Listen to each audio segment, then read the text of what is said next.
নমস্কার। নমস্কার। উত্তরসূরি সান্ধ্য অনুষ্ঠানে আপনাদের সবাইকে স্বাগত এবং আমাদের মিডিয়া পার্টনার গতি দৈনিক সংবাদপত্রকেও স্বাগত জানাচ্ছি আমাদের এই উত্তরসূরি অনুষ্ঠানে। শিশু ও নারী পাচার একটি কিন্তু জঘন্যতম অপরাধ। আমরা প্রায় দেখি যে দেশে বিদেশে এবং দেশের মধ্যে, বিশেষ করে দেশের এক স্থান থেকে অন্য স্থানে নারী ও শিশু পাচার বৃদ্ধি পেয়েছে। তবেও ভারত ও বাংলাদেশ থেকে ঠিক কত সংখ্যক যে নারী পাচার হচ্ছে সেটার কিন্তু ঠিক সঠিক পরিসংখ্যান আমরা দিতে পারছি না। তবে একটি তথ্য থেকে আমরা জানতে পারছি যে সমগ্র ভারতের 1% যৌনকর্মী এবং কলকাতার 2.7% যৌনকর্মী বাংলাদেশের পাচারকৃত মেয়ে। যৌনকর্মী ছাড়াও পাচারকৃত নারী ও শিশুদের একাংশকে ভারত ও পাকিস্তানের দুর্গম অঞ্চলে যেখানে ভূস্বামী আছে সেই ভূস্বামীদের রক্ষিতা কিংবা উপপত্নী হিসাবে ব্যবহার করে আসছে দিনের পর দিন। তবে একটা সমীক্ষায় জানা গেছে যে বাংলাদেশ থেকে এ পর্যন্ত 6 লাখ নারী ভারত, পাকিস্তান, মধ্যপ্রাচ্য, মালয়েশিয়ায় 2 লাখ পাচার হয়েছে। পশ্চিমবঙ্গতে বিভিন্ন দেশে যেমন নেপাল, ভুটান, বাংলাদেশ থেকে প্রচুর নারী ও শিশু কিন্তু পাচার হচ্ছে। পশ্চিমবঙ্গের বিভিন্ন রেড লাইট এলাকা থেকে প্রধানত নারীদের বলপ্রয়োগ করে যৌনকর্মে লিপ্ত করানো হয়। তাছাড়াও এখান থেকে ভারতের বিভিন্ন অংশে এমনকি বিদেশেও তাদের বিক্রি করে দেওয়া হচ্ছে মূলত যৌন কার্যে ব্যবহার করার জন্য। এই নিয়ে আমাদের আজকে আইনজীবীর মুখোমুখি অনুষ্ঠানের 7ম পর্বে আমাদের আলোচনার বিষয়বস্তু হলো শিশু ও নারী পাচার আইন ও তার প্রতিকার। আজকে বক্তা হিসাবে আমরা যাকে পেয়েছি তিনি হলেন পশ্চিমবঙ্গ সরকারের প্রাক্তন ডিরেক্টর পাবলিক প্রসিকিউশন এবং কলকাতা হাইকোর্টের স্বনামধন্য আইনজীবী তাজ মোহাম্মদ। তিনি নারী ও শিশু পাচার আইন ও তার প্রতিকার সম্পর্কে বহু বই লিখেছেন, বিভিন্ন পত্র পত্রিকাতেও তিনি লিখে গেছেন এবং তিনি ওদের সাথে যুক্ত। তিনি বিভিন্ন সমাজসেবামূলক এবং সাংগঠনিক কাজের সাথে যুক্ত। তিনি বিভিন্ন ন্যাশনাল এবং ইন্টারন্যাশনাল এনজিওদের সাথে জড়িত ও তাদের আইনি সহায়তা এখনো পর্যন্ত দিয়ে আসছেন। তিনি শিশু ও নারী পাচার বিরোধী আন্দোলনের সঙ্গে ওতপ্রোতভাবে জড়িত। তাছাড়া তিনি একজন বিখ্যাত কবি। আজকে অনুষ্ঠানের শেষে আমরা তার কাছ থেকে তার কিন্তু কবিতা শুনবো। তবে আর বেশি কথা বলবো না, আমরা সরাসরি তার কাছে চলে যাচ্ছি। যাওয়ার আগে আমি দর্শকদের জানাচ্ছি আপনাদের এখানে এফবি এবং ইউটিউবে যে লিঙ্কটা আছে আপনারা সরাসরি আমাদের অনুষ্ঠানে যোগাযোগ করতে পারবেন। তাজ দাদা, তাজ মোহাম্মদ উপস্থিত আছেন। উনি আমাদের অনেক বিষয় সম্বন্ধে বলবেন, অজানা তথ্য আমরা অনেক কিছু জানতে পারবো, আর আপনারা কিন্তু সরাসরি তাকে প্রশ্ন করতে পারবেন। তাজদা, প্রথমে আপনাকে আমি স্বাগত জানাচ্ছি এই উত্তরসূরি সান্ধ্য অনুষ্ঠানে। আমি প্রথমেই জানতে চাইবো তাজদা যে নারী ও শিশু নির্যাতন এবং পাচার বিরোধী আইন কোন সালে প্রবর্তিত হয়? আসলে এই পাচার বিরোধী আইন 1956 সালে আসে আমাদের দেশে। এই তার আগে 1956 সালের আগে যে আইনটা ছিল সে আইনটা হচ্ছে suppression of immoral traffic act. এই সাপ্রেশন অফ ইমোরাল ট্রাফিক অ্যাক্টটা অ্যামেন্ডমেন্ট হয়ে প্রিভেনশন অফ ইমোরাল ট্রাফিক অ্যাক্টটা আসে 1956 সালে অ্যামেন্ডমেন্ট হয়ে। তারপরে পরবর্তীকালে তখন থেকে এই আইনটা চলছিল। আবার 1986-এ মানে 1986 সালে এই আইনটার আবার সংশোধন হয় এবং 98-এ আবার সংশোধন হয়। শেষ সংশোধন হয়েছে 2006 সালে। এইভাবে মোটামুটি চলছে। বিভিন্ন সময় বিভিন্ন ধারা বা বিভিন্ন প্রভিশন গ্রুপ হয়েছে 1956 সালের মূল অ্যাক্ট।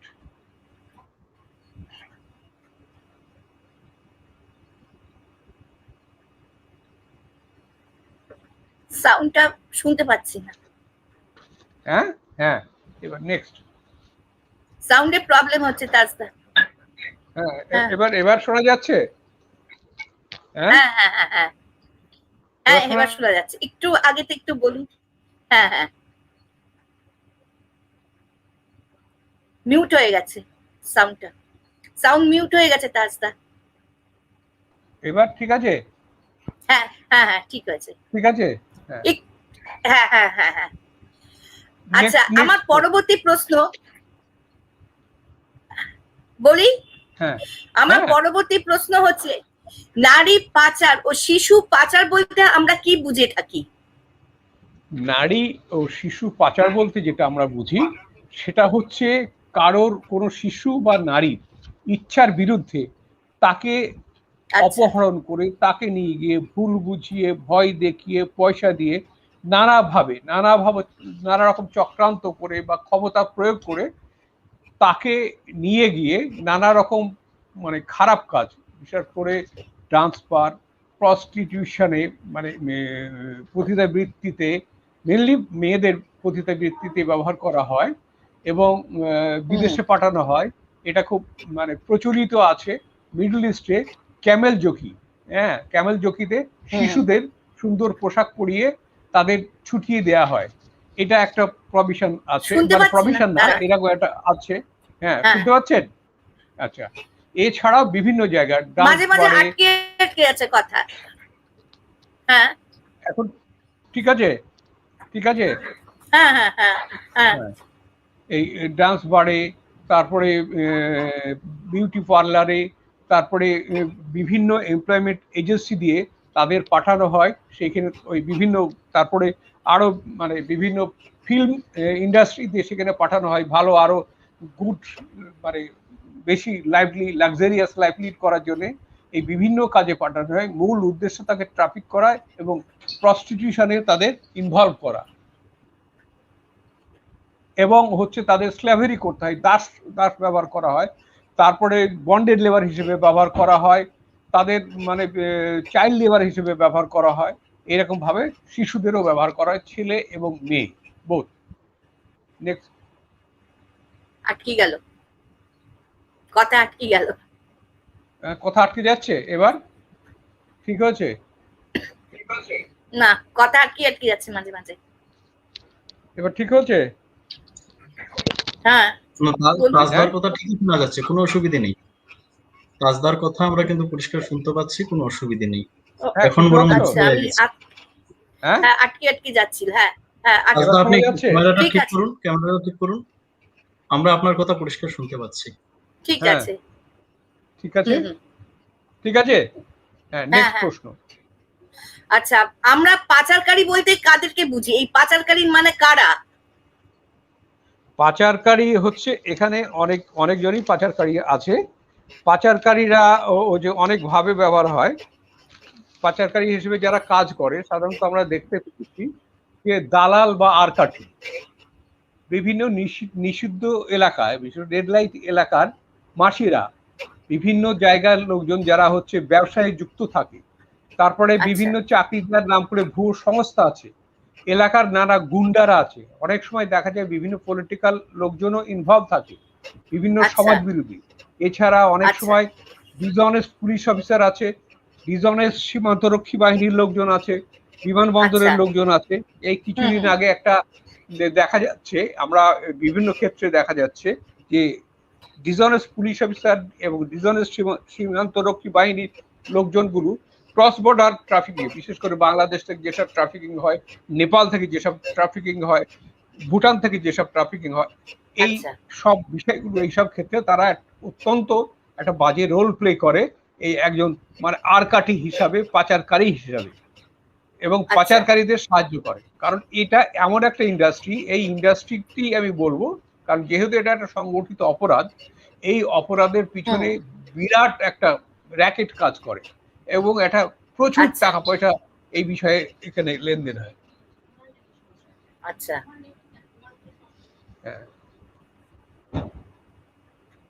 আচ্ছা, মাইক্রোফোনটাকে এটাকে ঠিক করতে হবে, তাজদা ভিডিওটা, ক্যামেরাটা। হ্যাঁ, ঠিক আছে। হ্যাঁ, ঠিক আছে, ঠিক আছে। আচ্ছা, নেক্সট প্রশ্নে যাচ্ছি। কারা পাচার হয়?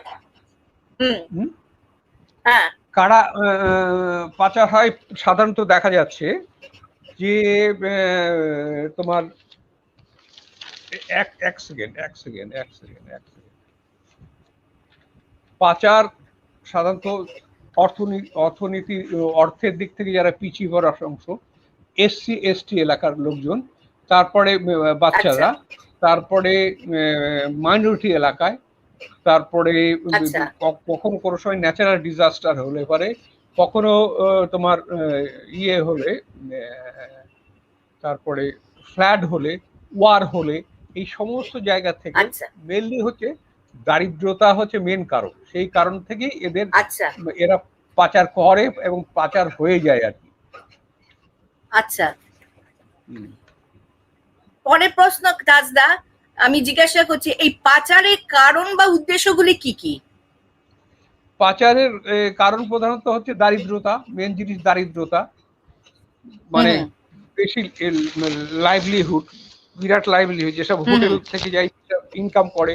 বাড়িতে অনেক সময় দেখা যায় যে একটা পরিবারের খুব গরিব, খুব ফেক ম্যারেজের নাম করে বাইরে থেকে আসে, মা বাবাও অনেক সময় হচ্ছে পাচারকারী হিসেবে মানে রোল প্লে করে, দারিদ্রতার কারণে হয়তো বেঁচে দেয় বা বিয়ে দিয়ে দেয়, জড়িত থাকে, এরকম অনেক ক্ষেত্রে হয় আর।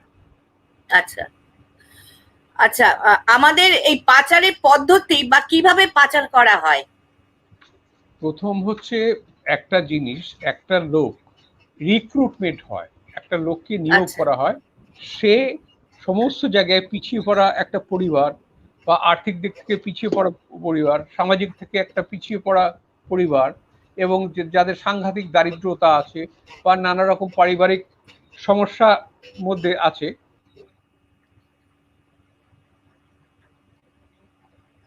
কি হলো কি হলো তাজদা কোথায় গেল?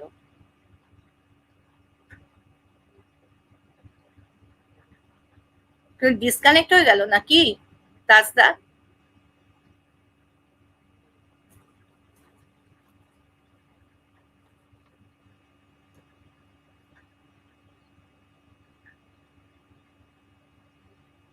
বিশ্বজিৎ, তাজদা কি ডিসকানেক্ট হয়ে গেছেন? হ্যাঁ, উনি বিচ্ছিন্ন হয়ে পড়েছেন, একটু অপেক্ষা করুন, চলে আসবেন। আচ্ছা আচ্ছা, একটু ফোনে যোগাযোগ করা যাক।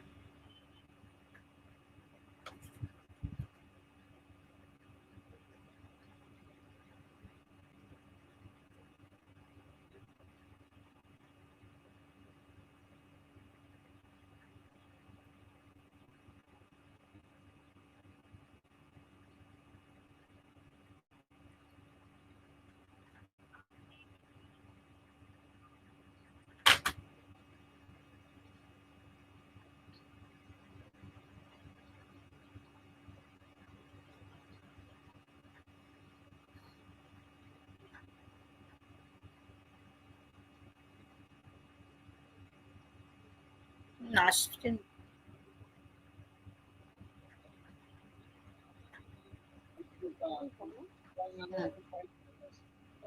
ডিসকানেক্ট হয়ে গিয়েছিল। হ্যাঁ, এবার ঠিক আছে। হ্যাঁ হ্যাঁ হ্যাঁ, তারপর বলুন, এবার ঠিক আছে।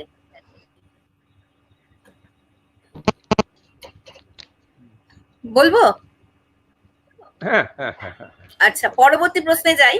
আমার পরে একটা ট্রাস্টে আমাদের সাথে একজন দর্শক বন্ধু আছেন, বিশ্বজিৎ, ওনার লেখাটা একটু দাও না।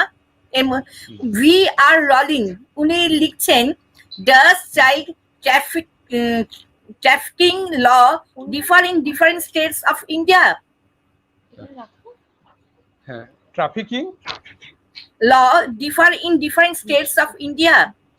হ্যাঁ, বিশেষ করে একটা আমাদের সেন্ট্রাল অ্যাক্ট আছে, সেন্ট্রাল অ্যাক্ট হচ্ছে ইমোরাল ট্রাফিক প্রিভেনশন অ্যাক্ট, আর হচ্ছে আমাদের সাবস্টেন্টিভ ল আছে, ইন্ডিয়ান পেনাল কোডের কিছু প্রভিশন আছে এই ট্রাফিকিং, আর আমাদের কনস্টিটিউশনাল কিছু প্রভিশনস আছে, এই সবগুলো, এগুলো তো সেন্ট্রাল অ্যাক্ট, আমাদের কনস্টিটিউশন, ইন্ডিয়ান পেনাল কোড, তারপরে সিআরপিসি, এইসবগুলো আছে। এছাড়া বিভিন্ন স্টেটের, যেমন গোয়ার একটা আলাদা অ্যাক্ট আছে, তারপরে মানে স্টেট অ্যাক্ট, সেটা আমাদের এছাড়াও বিভিন্ন স্টেটে তাদের নিজস্ব প্রজেক্ট আছে, তাদের নিজস্ব সেন্টার আছে, নিজস্ব প্রজেক্ট আছে এই হিউম্যান ট্রাফিকিং এর রিলেটেড, বিশেষ করে ভিকটিমদের শেল্টার, ভিকটিমদের ইয়ে দেওয়ার জন্য সেপারেট অ্যাক্ট, সেন্ট্রাল অ্যাক্ট যে কটা আমি বললাম, immoral traffic prevention act, Indian penal code, কিছু আমাদের কনস্টিটিউশনাল প্রভিশনস আছে। এছাড়া বিভিন্ন স্টেটের গোয়া, আমি বিশেষ করে গোয়া, তাদের নিজস্ব অ্যাক্ট আছে। অন্ধ্র তাদের স্টেট অ্যাক্ট আছে। আচ্ছা, আমাদের দেশে ও রাজ্যে কোথা থেকে বেশি পাচার করা হয়? পাচার করা আমাদের দেশে প্রচুর পাচার হয় আমাদের ওয়েস্ট বেঙ্গল থেকে। আচ্ছা, তার কারণটা হচ্ছে আমাদের এই ওয়েস্ট বেঙ্গলটা হচ্ছে বিভিন্ন দেশ থেকে, বিভিন্ন কান্ট্রি থেকে এখানে রিসিভ করছে। আচ্ছা, এইখান থেকে আবার এইখান থেকে অন্যান্য জায়গায় আবার যাচ্ছে। এখানকার ওয়েস্ট বেঙ্গলে বিভিন্ন জায়গায়, বিভিন্ন রেড লাইট এলাকায় বা অন্যান্য জায়গায়, মানে ডান্স বার, তারপরে বিভিন্ন রকম পার্লার, এইসবগুলোকে যাচ্ছে, যে নেওয়া হচ্ছে। এবং বিভিন্ন স্টেটে, বিভিন্ন রাজ্যে এবং বিদেশেও অনেক সময় আমাদের ওয়েস্ট বেঙ্গল একটা হচ্ছে মানে মাঝামাঝি একটা জায়গা। ওয়েস্ট বেঙ্গল একটা মাঝামাঝি জায়গা, যে বিভিন্ন কান্ট্রি থেকে, নেপাল, ভুটান, বাংলাদেশ থেকে এখানে ট্রাফিক হয়ে আসে, এখান থেকে হয়ে আবার অন্যান্য ইয়েতে যায়, অন্যান্য রাজ্যে যায়, অনেক দেশে যায় আমাদের এখান থেকে, ওয়েস্ট বেঙ্গল থেকে। এই পাচারের পদ্ধতিটাকে কিভাবে পাচার করা হচ্ছে? ও রাজ্যে পাচার করছে কিভাবে? আচ্ছা, এই পাচারের হচ্ছে যেভাবে হয়, পাচার কোন রকম কোন একটা জায়গায় কোন একটা পরিবার আগে দেখা হয় যে পাচার, যেহেতু আমি একটা সংগঠিত অপরাধ বললাম, সেই কারণে পাচার হচ্ছে একটা জায়গা থেকে একটা জায়গায় রিক্রুট করা থাকে লোক, একটা নিয়োগ করা থাকে লোক, সে খুঁজে নেয় কোন জায়গা থেকে পাচার করা হবে। বিভিন্ন মঠ মন্দির মসজিদ, বিভিন্ন মেলা, সেই সব জায়গায় খুঁজে নেয়। তারপরে হচ্ছে আর্থিক দিক থেকে পিছিয়ে পড়া এসসি এসটি এলাকার লোক, এই সমস্ত খুঁজে দেখা যায় কোন জায়গা থেকে নানা রকম প্রলোভন, কাউকে ধর্মের প্রলোভন, কাউকে বেটার লাইভলিহুডের প্রলোভন, কাউকে ভালো চাকরির প্রলোভন, কাউকে ইয়ে করার পয়সা দিয়ে, দারিদ্র অসম্ভব গরিব পরিবার তাদের টাকা দিয়ে নিয়ে আসা হয়, মানে দিয়ে করা হবে। এইভাবে এইরকম যারা নিয়োগ করা আছে, রিক্রুটার আর কি, সেই সব সোর্স পয়েন্ট এগুলোকে বলা হয় মূল জায়গা, যেখান থেকে তারা এগুলোকে কন্ট্যাক্ট করে, একটা রিলেশন, একটা সম্পর্ক বিল্ড আপ করে, একটা র্যাপো বিল্ডিং যাকে বলে, বিল্ডিং করে। সে ধর্মের জন্য হতে পারে, মঠ মন্দির মসজিদে হতে পারে, চার্চের আশেপাশে কোনো ফেয়ারে হতে পারে, কোনো রকম বড় মলে হতে পারে, কোনো রকম বড় স্টলে হতে পারে, কারো আর্থিক দিক থেকে পিছিয়ে পড়া লোকজন, এইরকম বিভিন্ন কন্ট্যাক্ট কানেকশন করে এটা নিয়ে যায়। প্রথম করা হচ্ছে তারা এরকম ইয়ে করে, একটা জায়গায় নিয়ে গিয়ে একটা জায়গায় রাখে, সেইখানে রেখে আসল যে জায়গা, আসল কাজের জায়গা, সেখানে হ্যান্ড ওভার করে দেয়। এবং হ্যান্ড ওভার করার এইখানটায় হচ্ছে প্রচুর পয়সা লেনদেন হয় আর কি। আচ্ছা, এই পাচারকারী নারী ও শিশুদের কি করানো হয়? নারীদের দিয়ে প্রধানত পতিতাবৃত্তিটা করানো হয় প্রধানত। আচ্ছা, এবং যত সংখ্যা হয় পতিতাবৃত্তি করা হয়। শিশুদের নিয়ে গিয়ে স্লেভারি করা হয়, চাইল্ড লেবার হিসেবে তাদের ব্যবহার করা হয়। আমার একটা স্লাইড আছে নিশ্চয়ই এখানে, চাইল্ড লেবার করবে কিভাবে, মানে হ্যাজারাস জায়গায় গুলোতে ব্যবহার করা হয়, ইট ভাটাতে কাবার হয়, কোন লোহার ফ্যাক্টরিতে ব্যবহার করা হয়, কোন রকম অর্নামেন্টস ফ্যাক্টরিতে ব্যবহার করা হয়, এইরকম জায়গায় চাইল্ড লেবার ব্যবহার করা হয়। এই আমরা যদি কোনো সময় পাচারের খবর পাই, তখন আমরা কি করব? পাচারের খবর পেলে সাথে সাথে লোককে বলে থানাতে খবর দেওয়া, বিভিন্ন জায়গায়, বিভিন্ন স্টেটে একদম সাথে সাথে থানাতে খবর দেওয়া। এবং এটা আইনেও আছে, এবং সুপ্রিম কোর্টের ডিরেকশন যখনই হবে দেন অ্যান্ড দেয়ার পুলিশ অ্যাক্ট করবে। পুলিশ তার বেসিসে তার যা করণীয় সাথে সাথে তাকে অ্যাপ্রিহেন্ড করবে, তাকে জোগাড় করবে। এবং আমাদের ওয়েস্ট বেঙ্গলে বহুদিন থেকে একটা মানে অ্যান্টি হিউম্যান ট্রাফিকিং ইউনিট আছে আন্ডার সিআইডি, তারাও এরকম দেখা যায় বিভিন্ন কেসের ক্ষেত্রে বিভিন্ন স্টেশনে যখন খবর পায়, হয়তো ট্রেনে নিয়ে যাচ্ছে বা গাড়িতে নিয়ে যাচ্ছে বা কোনো বাস স্ট্যান্ডে নিয়ে যাচ্ছে, তখন এরা সাথে সাথে গিয়ে ইন্টারসেপ্ট করে সেগুলোকে রেস্কিউ করে বাচ্চাদের। আচ্ছা, এখানে বিশ্বজিৎ স্লাইড শোটা দেখাচ্ছে একটু, তাজদানা স্লাইড শোটা আছে। হ্যাঁ দেখাচ্ছে তো। হ্যাঁ হ্যাঁ, এটা কি, এটা সম্বন্ধে একটু বলুন, স্লাইড শোটা। হ্যাঁ এইটা হচ্ছে, আমি বলছি এটা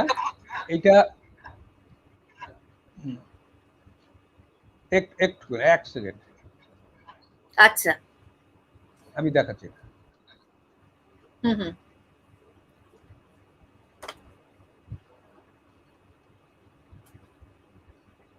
হ্যাঁ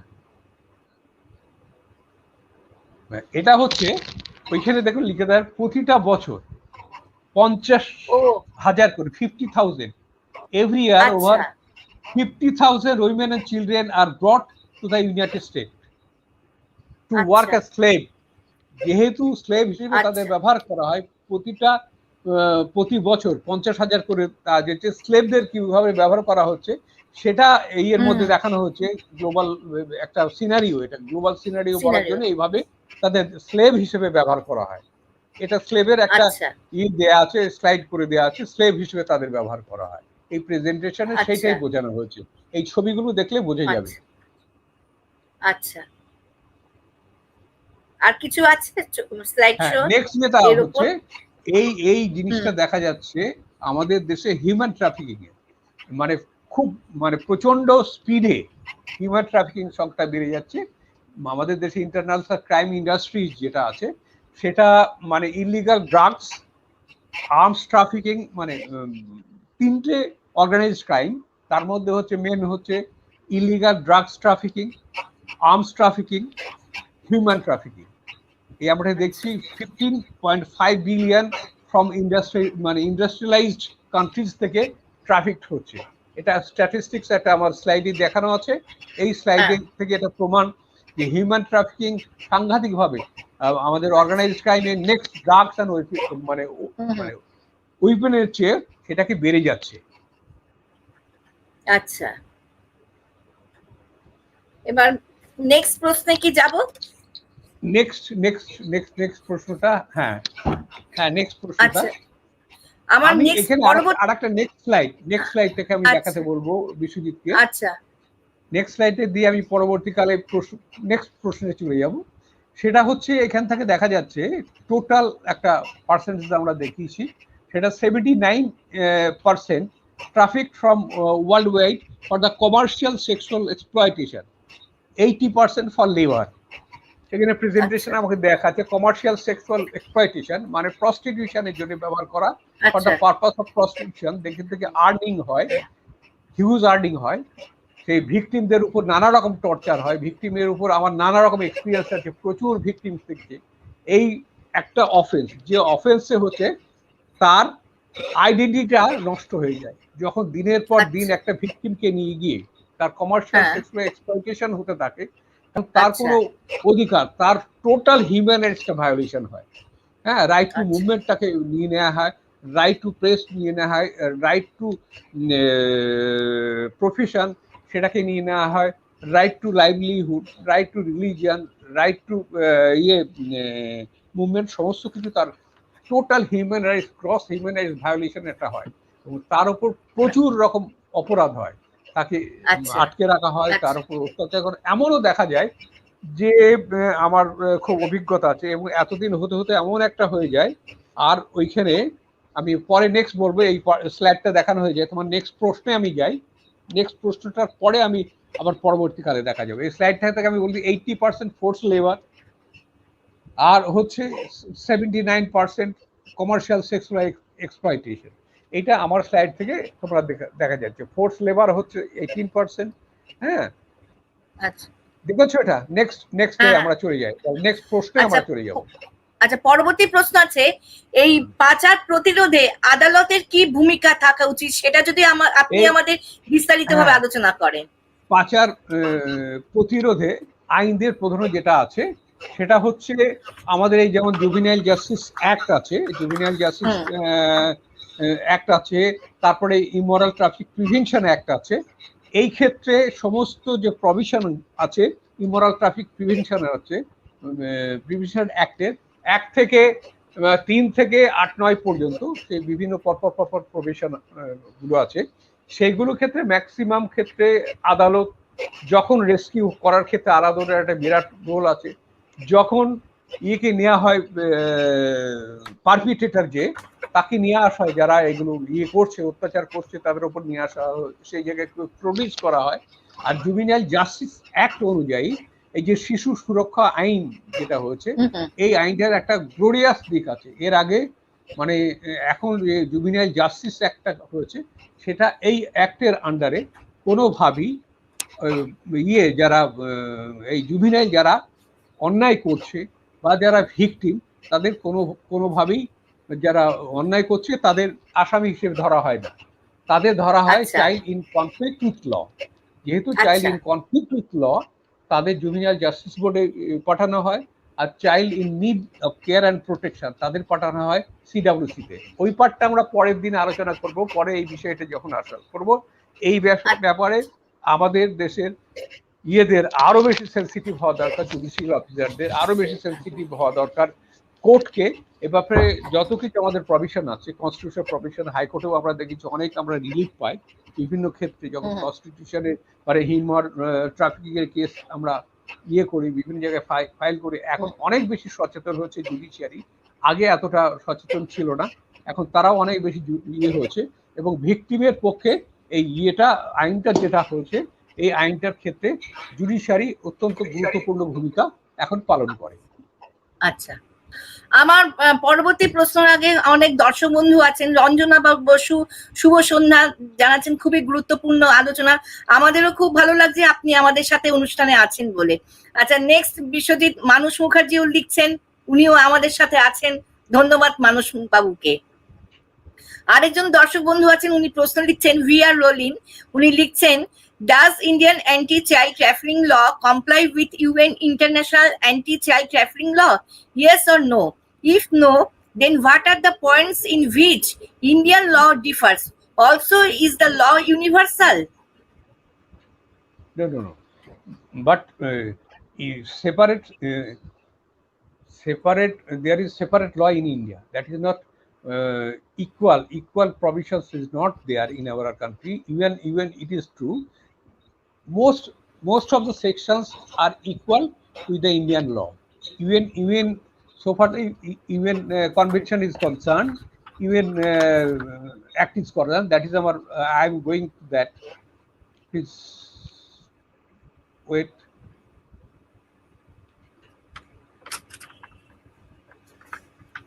Yes.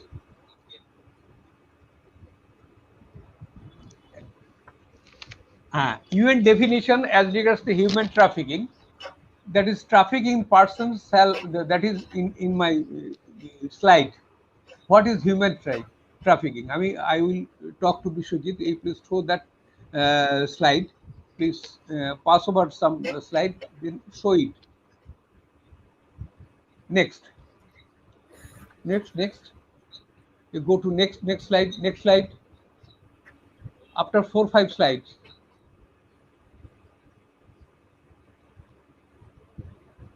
No, next.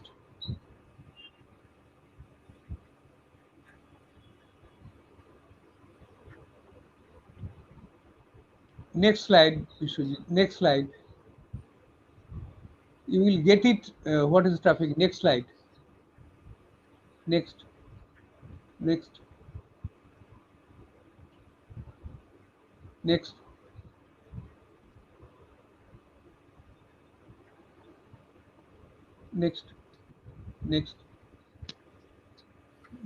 Yes, this is as per the UN definition. There is some difference between the Indian legislations, Indian provisions relating to human trafficking, and the UN definition. UN definition, the trafficking persons shall the Indian acts, recruitment, transportation, transfer, harboring, and receipt of a person. This is the definition, UN definition, as per human rights, human trafficking is concerned. Next, I will show you the Indian provisions in the Indian Penal Code. that is in the Indian law. IPC. IPP, na? IPC. Caffeine is Indian Penal Code. What is that? Previously, there was no provisions in the Indian Penal Code.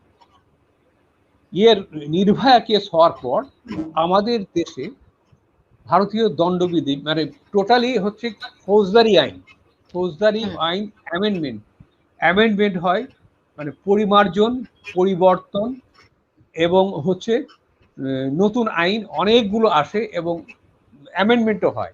এই সময় justice ভার্মাকে দিয়ে একটা committee করা হয়। এইখানে যেহেতু আমাদের ইটপাতে immoral traffic prevention অ্যাক্টে trafficking এর প্রভিশনস এবং অন্যান্য যে লিগাল প্রভিশন পেনাল প্রভিশনস গুলো ছিল মাইনর পেনাল প্রভিশন ছিল এবং most of the sections are triable by the magistrate. সেই কারণে এই অ্যামেন্ডমেন্ট করে এখানে আমাদের ইন্ডিয়ান পেনাল কোডে 2013 সালে trafficking as defined in IPC, এটা হলো ভারতীয় দণ্ডবিধিতে 370 এবং 370A অ্যাড হলো, যেখানে খুব ক্লিয়ারলি হিউম্যান ট্রাফিকিং কারা করছে, কিভাবে করছে, কারা কিভাবে করলে সেটা হিউম্যান ট্রাফিকিং হবে। That has been defined in the penal provisions of Indian penal code. Next. আচ্ছা, আমি পরবর্তী প্রশ্নে যাচ্ছি।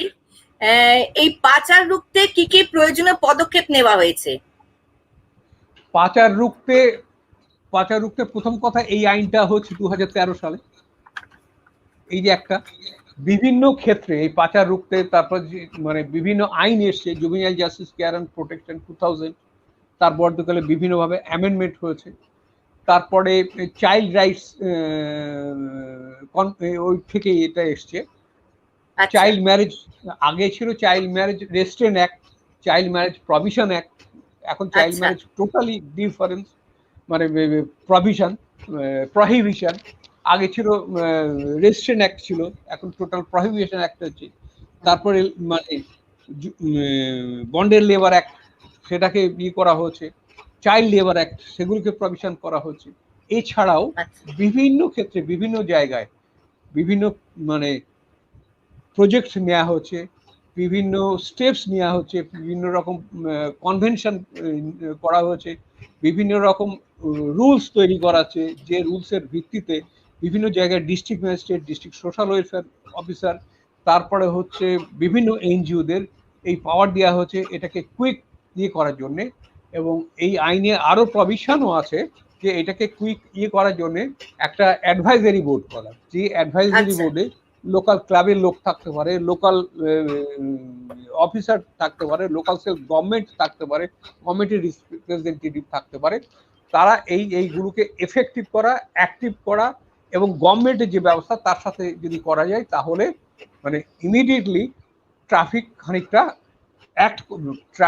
খানিকটা বন্ধ করা যাবে, খানিকটা রেস্ট্রিক্ট করা যাবে, খানিকটা অ্যারেস্ট করা যাবে।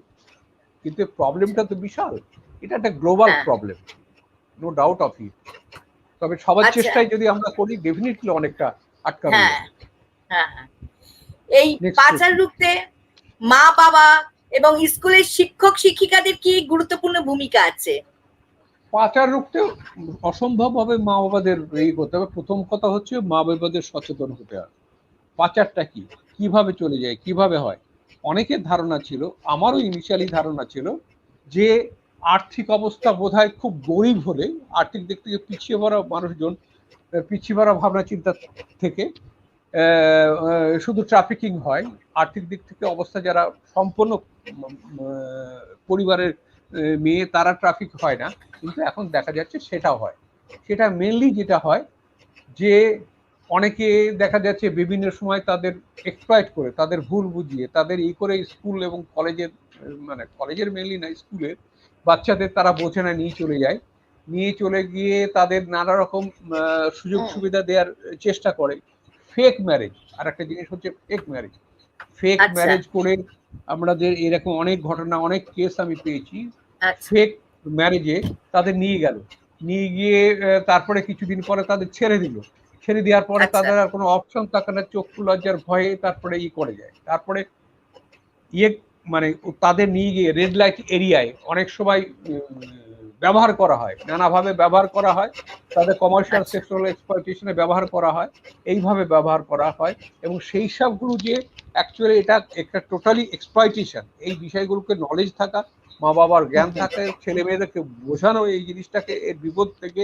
এবং স্কুল কলেজ, বিশেষ করে স্কুল কলেজের টিচারদের এটা সাংঘাতিক একটা রোল আছে হিউম্যান ট্রাফিকিং। কারণ সব সময় যারা এই হিউম্যান ট্রাফিকিং এর জন্য, পাচারের জন্য যারা মানে ওই থাকে আর কি, লোকজন থাকে, তারা সব সময় কিন্তু খুব সচেতন থাকে। অসম্ভব, এর পিছনে তো বিশাল টাকা পয়সা পাওয়া যায়, তারা সব সময় চিন্তা থাকে কোথায় কিভাবে পাচার, কোথায় কোন বাড়িতে পাচার করা, কোন মেয়েটাকে নিয়ে আসা যাবে, কোন মেয়েটাকে ফুসলে নিয়ে যাবে, কোন মেয়েটাকে ভুল বুঝিয়ে নিয়ে যাবে, কোন মেয়েটা, তারা হা করে থাকে। এইরকম একটা এজেন্সি বা এরকম একটা র্যাকেট কাজ করে। সেই কারণে অভিভাবক, শিক্ষক শিক্ষিকাদের নিজেদের সমস্যা সম্পর্কে ওয়াকিবহাল হওয়া এবং এই সমস্যা সম্পর্কে অভিভাবকদের সচেতন করা এবং ছাত্রছাত্রীদের সচেতন করা। আচ্ছা, আমাদের সাথে আরেকজন দর্শক বন্ধু আছেন, তাজ দাদা। উনি লিখছেন, কল্যাণ কুমার রায়, উনি লিখছেন, whether any racket of human trafficking in West Bengal has been busted in recent past and what was the punishment thereon? যে পানিশমেন্ট দেয়ার ইজ এ, যে কথাটা যেটি বলেছি, আমি কি ইংলিশ বলবো না বাংলায় বলবো? বাঙালি তো, বাংলায় বলবো। হ্যাঁ বাঙালি, উনি বাংলায় বলুন। আচ্ছা, সে যেটা হচ্ছে এই পানিশমেন্ট র্যাকেটের, হিউম্যান ট্রাফিকিং র্যাকেটের বেশ কিছু কেসের হয়েছে। আগে যেগুলো পেনাল প্রভিশন ছিল, সেই পেনাল প্রভিশনের চেয়ে এখন যে নতুন আমাদের অ্যাক্টের অ্যামেন্ডমেন্ট হয়েছে, সেই অ্যাক্টের অ্যামেন্ডমেন্ট অনুযায়ী এটা হচ্ছে মানে প্রভিশনটা অনেক স্ট্রং। কারণ হচ্ছে এটা সেশনস ট্রাইব্যুনাল, মানে দায়রা আদালতের বিচার্য। আগে ছিল এটা ম্যাজিস্ট্রেট ট্রাইব্যুনাল, যেহেতু দায়রা আদালত। এই র্যাকেট অনেক কটাকে প্রথম কথা হচ্ছে পাচার আইনের এবং পাচারের যারা পারপিটেটর, এই র্যাকেটটা দেখা যাচ্ছে সবসময় বিহাইন্ড দ্য স্ক্রিন থাকে। এই র্যাকেটকে ডিটেক্ট করা খুব টাফ জিনিস, কোনো সন্দেহ নেই। কিন্তু র্যাকেটের যারা মানে হ্যান্ডস, যারা প্যাডলার, মানে করে আর যারা যোগাযোগ করে, ফিল্ডে রিক্রুট করে, ফিল্ডে তাকে ট্রান্সপোর্টেশন করে, ট্রান্সফার করে, হারবারিং করে, সেই সব লোককে অনেক সময় পাওয়া যায়। কিন্তু এই যে চেইনটা, মানে রিক্রুটমেন্ট, ট্রান্সফার, ট্রান্সপোর্টেশন, হারবারিং, এই রিসিট অফ এ পার্সন যাকে লাস্টলি হ্যান্ড ওভার করছে ডেস্টিনেশন পয়েন্টে, সেই ডেস্টিনেশন পয়েন্টের লোকটাকে পাওয়া অনেক সময় টাফ হয়।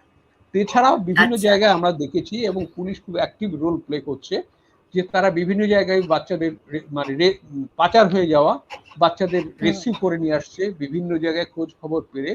এটা বিভিন্ন সময় বিভিন্ন মানে ইন্টারনেট ব্যবহার করা হচ্ছে, ব্যবহার করে মানে যোগাযোগ করে বিভিন্ন পুলিশের, মানে বিভিন্ন স্টেটের পুলিশের সাথে স্টেটের পুলিশের যোগাযোগটা করে এটা একটা নেটওয়ার্কিং তৈরি করা হচ্ছে। সেই নেটওয়ার্কটাকে কাজে লাগিয়ে এটাকে ব্যবহার করা যাচ্ছে। এবং ট্রাফিকার যারা, এরকম ট্রাফিকারও কয়েকজন কনভিক্টেড হয়েছে বিভিন্ন কেসের। এগুলো আমাদের ওয়েস্ট বেঙ্গলে যত হয়েছে তার চেয়ে বেশি আমাদের কাছে যা স্ট্যাটিস্টিক্স আছে সেটা হচ্ছে অন্ধ্রতে এবং হচ্ছে কেরলে। অন্ধ্র এবং কেরলে হিউম্যান ট্রাফিকিং এর কেসে কনভিকশন, রেট অফ কনভিকশনটা অনেক বেশি। আচ্ছা, আমি পরবর্তী প্রশ্নে যাচ্ছি। এই পাচার রুখতে সরকার ও প্রশাসন এবং আমাদের রাজনৈতিক নেতা বা নেত্রীদের কি কি ভূমিকা থাকে, অর্থাৎ তারা কি কি পদক্ষেপ গ্রহণ করতে পারে? আমি সেটা যাচ্ছি, যেটা হচ্ছে এইটা আমার একটা স্লাইড আছে। হ্যাঁ, are we doing enough to prevent, suppress or punish trafficking in persons? ওই স্লাইড থেকে একটু নিতে হবে। বিশ্বজিৎ, স্লাইড একটু দেখাও।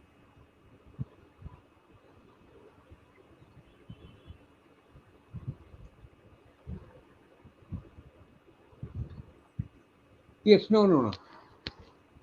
আরো আগে যেতে হবে। যে স্লাইডে বলছে আর উই ডুইং, হ্যাঁ, যে স্লাইডে বলছে আর আগের স্লাইডে ব্যাক করতে হবে, ব্যাক করতে হবে, ব্যাক ব্যাক ব্যাক ব্যাক করতে হবে, আর আরো ব্যাক করতে হবে, ব্যাক। ইয়েস, এখানে যে আমরা বলেছি এই যে ব্যবস্থাপনাগুলো আছে, এই ক্ষেত্রে are we doing enough to prevent suppression or punish trafficking in persons? এখানে যেটা হচ্ছে মেনি স্টেক হোল্ডার্স আছে। স্টেক হোল্ডার্স কারা কারা?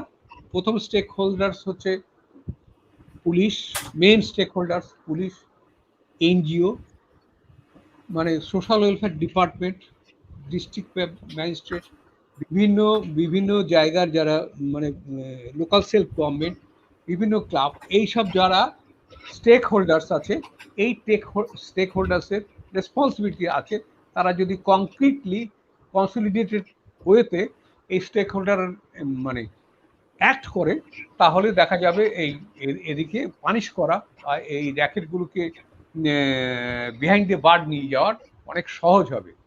এই ক্ষেত্রে একটা বলার, এই যে রেসপন্সটা আমার লাস্ট ইয়েটাই আছে, রেসপন্সটা কি অ্যাডিকুয়েট? যেটা যাদের মেন রোল প্লে করার, পুলিশ তো ইনভেস্টিগেটিং এজেন্সি, এই ইনভেস্টিগেটিং এজেন্সি এবং ল এনফোর্সমেন্ট এজেন্সি, যেহেতু পুলিশ ল এনফোর্সমেন্ট এজেন্সি এবং ইনভেস্টিগেটিং এজেন্সি, সেই কারণে পুলিশের এই জায়গায় একটা সমস্যা আছে, পুলিশের পার্টির সমস্যা আছে, সেই জায়গায় আমরা যাব। আমি যে বলছি ইজ পুলিশ রেসপন্স অ্যাডিকুয়েট, আমি নিজেই প্রশ্ন করছি। নেক্সট, আমরা নেক্সট স্লাইডে যাব। নেক্সট,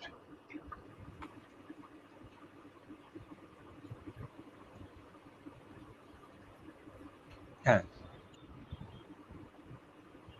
নেক্সট স্লাইড আমি দেখাবো। Priority to anti human trafficking, no, not this one. Priority to AHT work. Priority to AHT work.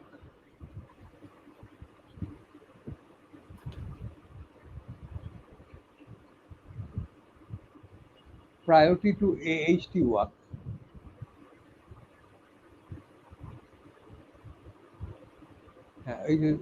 Priority to AHT work. No, not this one. Priority to AHT work. Next.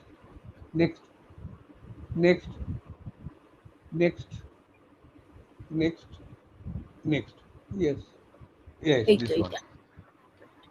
এই যে এইটা যে এত বড় মানে সমস্যা, এটা কিন্তু অন্যান্য মানে ডাকাতি, মার্ডার, অন্যান্য যেসবগুলো আছে, রেপ, শুধু তার যেহেতু এটা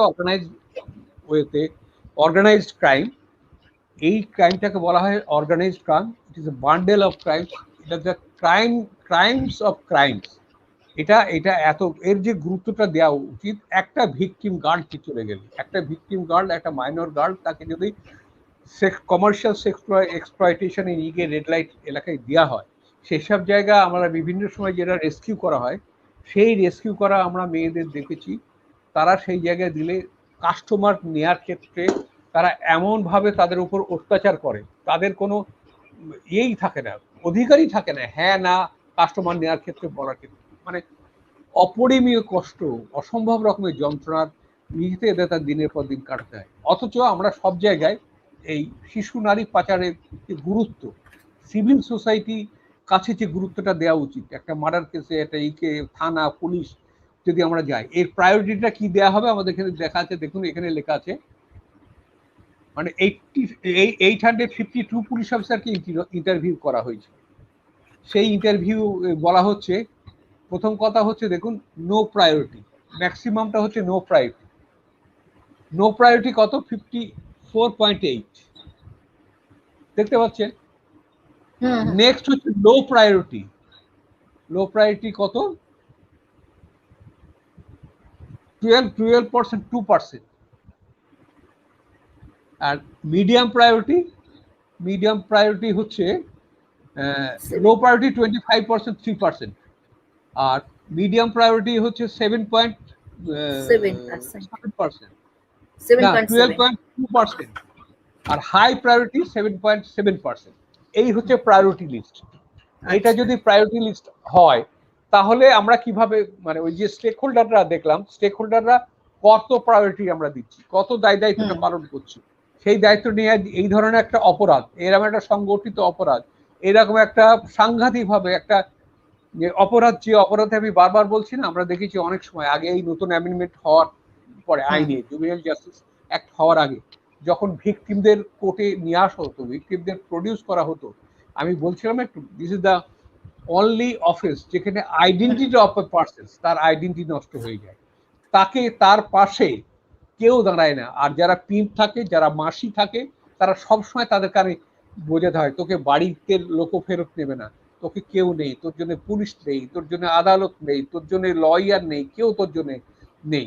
এরকম বলতে বলতে বলতে বলতে বলতে বলতে এবং হচ্ছে ওরা এরকম একটা বোধ হয় যে দিনের পর দিন, ধরুন একটা ইয়েকে, ভিকটিমকে রেস্কিউ করা হয়তো 2 বছর 3 বছর পরে, এবং রেস্কিউকে 3 বছর, কত ধরনের অত্যাচার অনাচার তার উপর হয়েছে, আর ফিজিক্যাল, মেন্টাল, সাইকোলজিক্যাল, মানে সমস্ত ধরনের অধিকার, হিউম্যান রাইটস ভায়োলেশন, সমস্ত ধরনের অত্যাচার তার উপর, রেপ হয়েছে, তার উপর সোডোমি হয়েছে, তার উপর আনন্যাচারাল অফেন্সেস হয়েছে, সমস্ত ধরনের, এবং তার আইডেন্টিটি নষ্ট হয়ে যায়। আমি দেখেছি অনেক ভিকটিম, সেই ভিকটিমটা যখন আসে কোর্টে বা আমরা দেখেছি মিট করেছি, ফ্যাল করে তাকায়, তার নাম যদি রেখা থাকে, তাকে যদি রেবা বলে ডাকে, তার কাছে রেখা রেবা তার কাছে মূল্যহীন, একেবারেই মূল্যহীন। এইরকম করতে করতে তার কাছে কোনো মানুষের সম্পর্কে কোনো তার কি নাম, তার কি জাত, তার কি ধর্ম, তার কিছু পরিবার, তার কিছু কালচার, কিচ্ছু মনে থাকে না, সমস্ত কিছু হারিয়ে ফেলে। সেই জন্যই বলছি এটা এমন একটা অপরাধ, এমন একটা অত্যন্ত নোংরা সংগঠিত অপরাধ। এই অপরাধটা হচ্ছে একটা মেয়ে তার আইডেন্টিটি হারিয়ে ফেলে। সত্যি। নেক্সট প্রশ্ন। আচ্ছা, এই পাচার রোধে আইনজীবীদের কি ভূমিকা আছে? পাচার রোধে আইনজীবীরা ভিকটিমের জন্য আদালতে লড়াই করতে পারে, এই ভিকটিমদের পাশে দাঁড়াতে পারে, ভিকটিমদের ইয়ে করতে পারে, তাদের লিগাল সাপোর্ট দিতে পারে। এই ভিকটিমদের যখন দেখা যায় নানাভাবে অত্যাচারিত হয়, তাদের পাশে দাঁড়াতে পারে। লয়ার সবচেয়ে হচ্ছে সচেতন একটা অংশ, সেই সচেতন অংশ এই ট্রাফিক ভিকটিমের যে আইনি প্রভিশনস আছে, সেই আইনি প্রভিশনগুলো দিয়ে যারা ভিকটিম, তাদের রেস্কিউ করার ক্ষেত্রে, তাদের পাশে দাঁড়ানোর ক্ষেত্রে আইনজীবীদের অত্যন্ত একটা গুরুত্বপূর্ণ ভূমিকা আছে। আইনজীবীরা সেই ভূমিকাটা পালন করতে পারে, কারণ যেহেতু আইন সম্পর্কে তারা সাংঘাতিকভাবে, তারা দারুণভাবে ওয়াল, সিভিল সোসাইটির অন্যান্য অংশের মানুষের চেয়ে আইনজীবীরা আইন সম্পর্কে ওয়াকিবহাল। সেই কারণে ভিকটিমদের সাহায্য করা, ভিকটিমদের পাশে দাঁড়ানো, যারা রেস্কিউ হয়ে আসে তাদের পাশে দাঁড়ানোর দায়িত্ব আছে।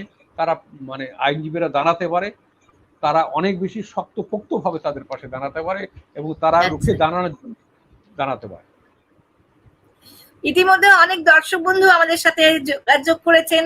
কল্যাণ কুমার রয় উনি লিখছেন, what is the highest conviction under the Indian law for this heinous crime?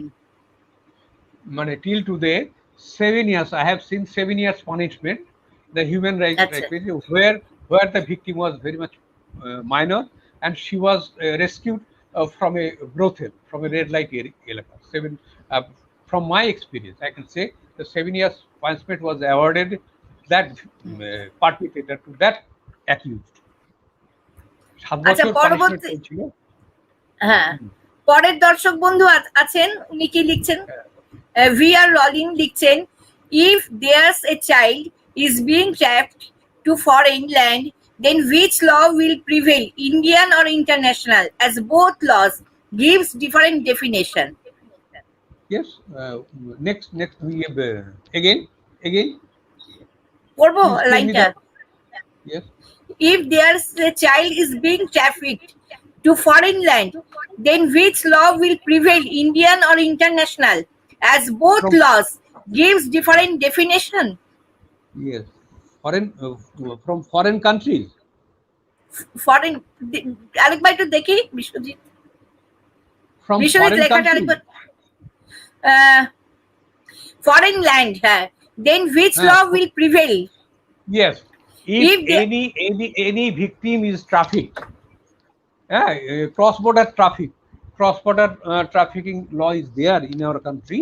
If any victim is trafficked through Bangladesh international border or Nepal border or Bhutan border, in that event she will be treated as victim if she is trafficked, and she will be treated under the Indian Act. First, she would be treated as victim, and she would be treated under Indian laws. আচ্ছা, আরেকজন দর্শক বন্ধু আছেন আমাদের সাথে, ওনার লেখাটি একটু দেখি। প্রিয়ম রক্স দিচ্ছেন, নমস্কার দিদি ফ্রম অ্যাডভোকেট অ্যাকুট। ধন্যবাদ তোমাকে, তুমি আমাদের সাথে আছো, খুব ভালো লাগছে আমাদের অনুষ্ঠান তোমার দেখতে। আশা করি তোমরা লাস্ট অব্দি আমাদের অনুষ্ঠান দেখে থাকবে। আচ্ছা, পরের প্রশ্নে যাচ্ছি। চিকিৎসার সঙ্গে যুক্ত মানুষেরা পাচার করবেন, রুখবেন কি করে? চিকিৎসার সাথে পাচারটা রুখবেন না, মানে ডিরেক্টলি রোখার প্রশ্ন না। যখন তাদের মানে তাদের উপর তো রেপ হয়, তাদের উপর অন্যান্য আনন্যাচারাল অফেন্সেস হয়, তাদের উপর টর্চার যে হয়, যখন সেই ভিকটিমটা রিকভার হয়, রেস্কিউ হয়, সেই ভিকটিমের কে এক্সামিন করার ক্ষেত্রে সঠিক তাদের পাশে দাঁড়ানো, ঠিক এক্সামিন করা, ঠিক রিপোর্ট দেয়। কারণ এই মেডিকেল রিপোর্ট উপর, মেডিকেল এভিডেন্সের উপর সেই আসামি যারা আছে তার উপর যে পারপিট্রেট করেছে, তার উপর যে অফেন্সটা করেছে, তাকে যে ভিক্টিমাইজ করেছে, হ্যাঁ, তাহলে সেই সঠিক রিপোর্টের উপর, মেডিকেল রিপোর্টের উপর তার কনভিকশন হওয়ার চান্সটা অনেক বেশি থাকে। সেই কারণে ডাক্তারবাবুদের একটা গ্লোরিয়াস রোল আছে to play to convict the accused person in this human trafficking cases. এই পাচার রুখতে বিএসএফ এর জওয়ানদের কি অগ্রণী ভূমিকা আছে? বিএসএফ এর অগ্রণী ভূমিকা আছে এই কারণে যে, প্রথম কথা, বর্ডারিং এরিয়াতে বিএসএফ এর রোলটা অত্যন্ত গুরুত্বপূর্ণ রোল। তারা দেখা পাচার, বাংলাদেশ, ভুটান, এইসব জায়গায় যেসব পাচার হয়ে যায়, সে পাচারের ক্ষেত্রে আমার অভিজ্ঞতা আমি দেখেছি, এই বিএসএফ বর্ডাররা এখান থেকে পাচার হয়ে যাও আসামি হিসেবে, বিদেশি হিসেবে তাদের ধরে, বিদেশি হিসেবে ধরে আমাদের ইন্ডিয়ান পুলিশের হাতে তুলে দেয়। এবং ইন্ডিয়ান পুলিশে তাদের হিসেবে ইন্ডিয়ান পুলিশ মাইনর হলেও, এবং তাদের যদি তারা ফোর্সড করে এখানে আমাদের দেশে আসে, তাদের কিন্তু আমাদের মিনিস্ট্রি অফ হোম অ্যাফেয়ার্স একটা আছে, রুলস আছে, সেই রুলস অনুযায়ী বাংলাদেশ থেকে যারা জোর করে আসে, মাইনর হোক বা মেজর হোক, যদি তারা ট্রাফিকড হয়, তাদের ভিকটিম হিসেবেই ট্রিট করা হবে। তাদের ভিকটিম হিসেবে অনেক ক্ষেত্রে ট্রিট করা হয় না। ট্রিট করার হয় না তার কারণটা হচ্ছে তাদের আসামি হিসেবে ট্রিট করা হয়, বা ভিকটিম হিসেবে করলেও। কারণ আমার এইসব বর্ডারিং এরিয়া পুলিশ স্টেশনে যাওয়ার অভিজ্ঞতা আছে, আমি দেখেছি এই যে তারা ট্রাফিকড হওয়ার পরে এই তাদের ইয়েতে পাঠানো, আইনটা উচিত জেবিবিতে পাঠানো, জুবিনাইল সিডাব্লিউসিতে পাঠানো, চাইল্ড ওয়েলফেয়ার কমিটিতে পাঠানো উচিত এই শিশুদের, এবং তাদের হচ্ছে ইয়ে করে পাঠানো উচিত তাদের এজটাকে ডিটারমিন করার জন্য। সেইটাকে না পাঠিয়ে পুলিশ তাদের লেখে seems to be major, happens to be major, or appears to be major. Major লেখে এই কারণে যাতে তাদের এবং আসামি হিসেবে ট্রিট করে তাদের মানে এমনি আদালতে পাঠায়। আচ্ছা, কিন্তু ভিকটিম যদি হয় তাদের তো সিডাব্লিউসিতে পাঠাতে হবে, জুভেনাইল জাস্টিস অ্যাক্ট অনুযায়ী। আসামি যদি হয় তাদের তো জেবিপিতে পাঠাতে হবে, জুভেনাইল জাস্টিস বোর্ডে, নট দ্য কোর্ট। পুলিশরা এটা অনেক সময় করে থাকে, এটা পুলিশের অনেক জায়গায় অনেক সময় করে, যদিও এখন এটা অনেক করেছে, অনেক ক্ষেত্রে এটা পুলিশ এই রোলটা প্লে করে। This is not proper. আচ্ছা, শিশু ও নারী পাচার রুখতে এনজিওদের কি গুরুত্বপূর্ণ ভূমিকা আছে? এনজিওদের শিশু নারী পাচার রুখতে অসম্ভব গুরুত্বপূর্ণ ভূমিকা আছে। যেভাবে এনজিওরা রোল প্লে করতে পারে। প্রথম কথা হচ্ছে, একটু বলছি আমি,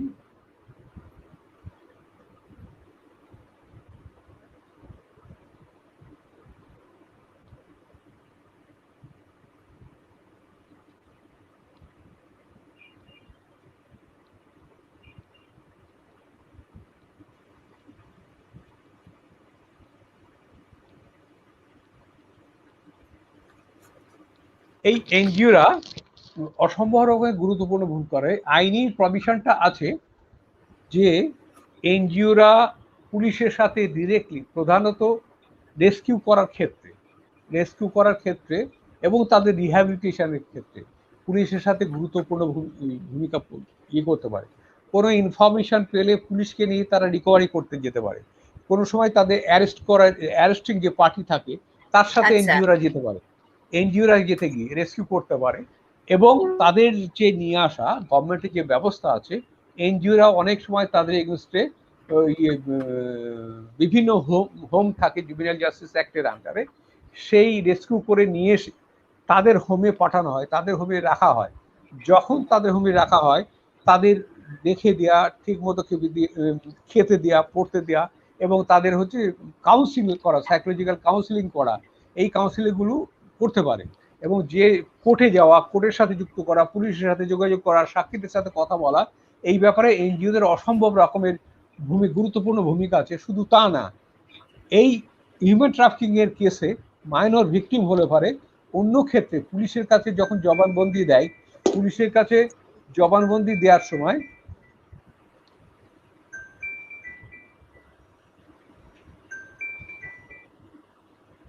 আটকে গেল কথা। হ্যাঁ আটকে গেছে কথা, আটকে গেল।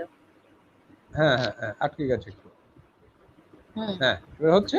হ্যাঁ তারপর ঠিক আছে, জবানবন্দি দেওয়ার সময় যেটাকে বলে সিআরপিসি 164, এই যে কনফেশনাল স্টেটমেন্ট যেটা আমরা লয়াররা বলি, সেটা হচ্ছে জবানবন্দি দেওয়ার সময় একমাত্র হিউম্যান ট্রাফিকিং এর ভিকটিমের ক্ষেত্রে সেই ভিকটিমের সাথে কোনো এনজিও রিপ্রেজেন্টেটিভ প্রেজেন্ট থাকতে পারে at the time of recording of statement of the victim. আচ্ছা, আমার পরবর্তী প্রশ্ন যাওয়ার আগে দর্শক বন্ধু আমাদের সাথে অপেক্ষা করে আছেন। আচ্ছা, আমি তার আগে একটা কথা বলে নিই। আচ্ছা, যে এর সাথে আরেকটা জিনিস যুক্ত, সেটা হচ্ছে মিসিং চিলড্রেন। মিসিং চিলড্রেন আমরা কথা শুনি বিভিন্ন সময়, মিসিং চিলড্রেন হয় মেলা, বিভিন্ন জায়গায়। এই মিসিং চিলড্রেন থেকে খোঁজা পাওয়ার ক্ষেত্রে যেটা হচ্ছে যে জিনিসটা আমাদের করা উচিত, এফআইআর রেজিস্ট্রেশন। এখন সুপ্রিম কোর্ট বলছে কোন রকম এই ধরনের মিসিং চিলড্রেন ইনফরমেশন থাকলেই এফআইআরটা করতে হবে, ডায়েরিটারি না, ডিরেক্ট এফআইআরটা করতে হবে।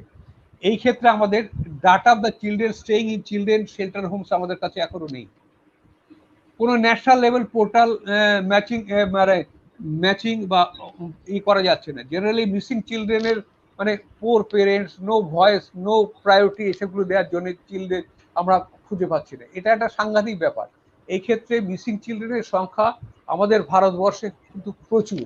মিসিং চিলড্রেনের একটা অত্যন্ত গুরুত্ব দিয়ে যেভাবে পুলিশকে দেখা দরকার, পুলিশ মিসিং চিলড্রেন দিয়ে যে গুরুত্বটা দেওয়া দরকার, এবং সেই পেরেন্টসরা যখন যায় থানাতে তাদের সাথে আরো মানে গুরুত্বপূর্ণ কথা দিয়ে, কারণ আমরা দেখছি পরবর্তী স্লাইডগুলোতেই আছে এই মিসিং চিলড্রেনের চেষ্টা করে এনজিওর তরফে, পুলিশের তরফে কিছু কিছু মিসিং চিলড্রেনকে রিকভারি করা গেছে। আচ্ছা, আমাদের এক বন্ধু আছেন, দর্শক বন্ধু বিশ্বজিতের লেখাটা ওনার দেখি একটু। ভিআর অলিন লিখছেন, কোভিড এর কারণে সর্বত্রই তালা বন্ধ রয়েছে, তাহলে শিশু পাচার কেন বাড়ছে? তালাবন্ধ আছে, এইটা হচ্ছে শিশু পাচার এই সময় বাড়ার তার কারণটা হচ্ছে যে জিনিসটা এইটা হচ্ছে পাচারে কিন্তু একটা জিনিস মাথায় রাখতে হবে, ডিম্যান্ড এবং সাপ্লাই, এই দুটো পয়েন্ট অত্যন্ত গুরুত্বপূর্ণ। এই জিনিসটা এর মধ্যেও মানুষের কতগুলো বৃত্তি থাকে, সেই বৃত্তিগুলো মানে করেছে থাকছে না। এখন জিনিস দেখা যাচ্ছে যে এই সময় এই লকডাউনের ক্ষেত্রে আপনি কি করে বলছেন যে শিশুর পাচারটা বেড়েছে? আমি হয়তো মানে আমার জানা নেই বেড়েছে কিনা। যদি বাড়ে তাহলে দেখা যাচ্ছে যে ধরনের শিশু নারী পাচার হয়ে যাচ্ছে, যে মানুষ বেরিয়ে আটকানো, এনজিওরা ঠিক মতো কাজ করা, ঠিক মতো সতর্ক থাকা, ঠিক মতো করা, কারণ এই লকডাউনের মধ্যে সেই লকডাউনই এত ব্যস্ত থাকছে, এই করছে সে করছে, এইসব ক্ষেত্রে নানা রকম কারণে এটা হচ্ছে না। যেটা করা দরকার যে এটা সম্ভব হচ্ছে না এই লকডাউনের ক্ষেত্রে, অথচ আরো বেশি তাহলে সচেতন হতে হবে। আমাদের সিভিল সোসাইটিকে সচেতন হতে হবে, পঞ্চায়েতকে সচেতন হতে হবে, মিউনিসিপ্যালিটিকে সচেতন হতে হবে, বিভিন্ন ক্লাবগুলোকে সচেতন হতে, বর্ডারিং এলাকার পুলিশ এবং বিএসএফ কে সচেতন হতে হবে। এই সচেতনতা তৈরি করার সবচেয়ে এই সচেতনতাটাই সবচেয়ে মানে ইম্পর্টেন্ট জিনিস। এই সচেতনতাটা যদি না থাকে তাহলে গুরুত্বপূর্ণ এই জিনিসটা মানে আমরা বুঝতে পারবো না। সচেতনতা মানে ইয়েটা হচ্ছে সাংঘাতিক, অ্যাওয়ারনেসটা একটা সাংঘাতিক গুরুত্বপূর্ণ ব্যাপার সব ক্ষেত্রে, সবার ক্ষেত্রে, সব বিষয়ে। নেক্সট। আচ্ছা, ডাক্তার বৈজন্তী বাউল উনি লিখছেন, একটু লেখাটা ওনার দেখি। উনি লিখছেন, is there any male child trafficking in our country or only female child trafficking?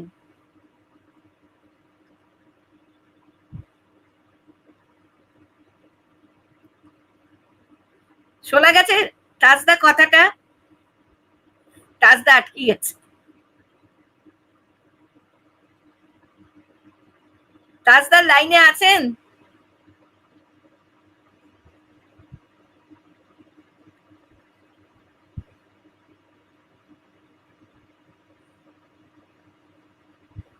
তাজদার লাইনে কি আছেন আপনি?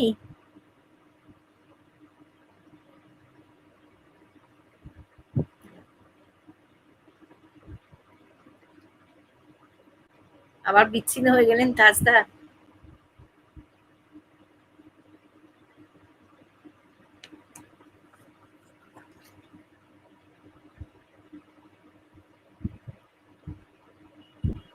উনি বিচ্ছিন্ন, আবার ওনার সাথে যোগাযোগ করা হচ্ছে, নিশ্চয়ই আসছেন উনি।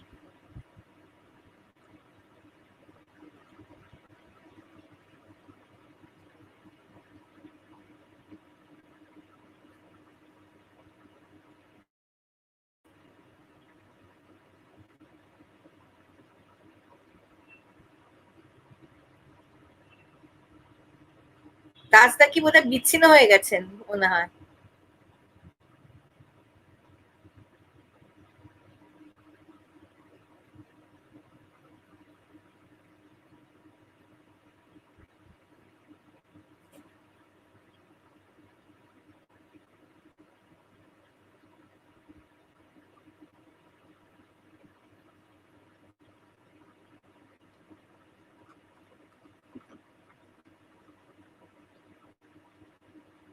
তাজদা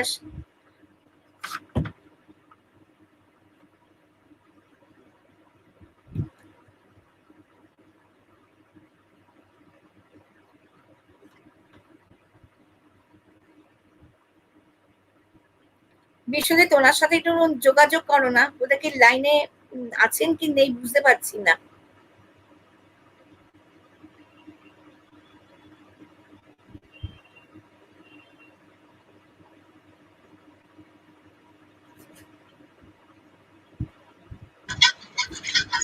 এক দু মিনিট অপেক্ষা করে দেখি, আসছে যখন হয়তো। হ্যাঁ,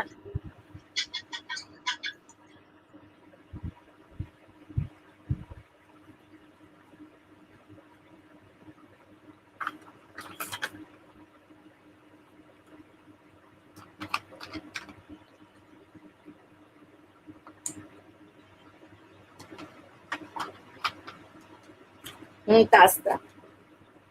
হ্যাঁ, হ্যালো। ওনা কি বিচ্ছিন্ন? আচ্ছা আচ্ছা, ঠিক আছে ঠিক আছে, ওকে ওকে ওকে। তাজদা আসছেন, উনি একটু 2 মিনিট অপেক্ষা করতে বললেন, উনি বিচ্ছিন্ন হয়ে গেছেন, উনি যোগাযোগ করছেন আমাদের সাথে, আপনারা একটু ধৈর্য ধরে অপেক্ষা করুন।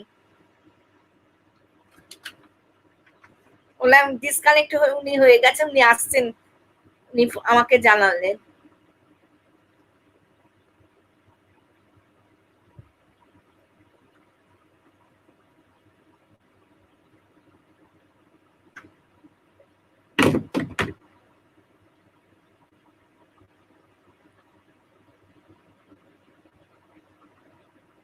আসছেন উনি।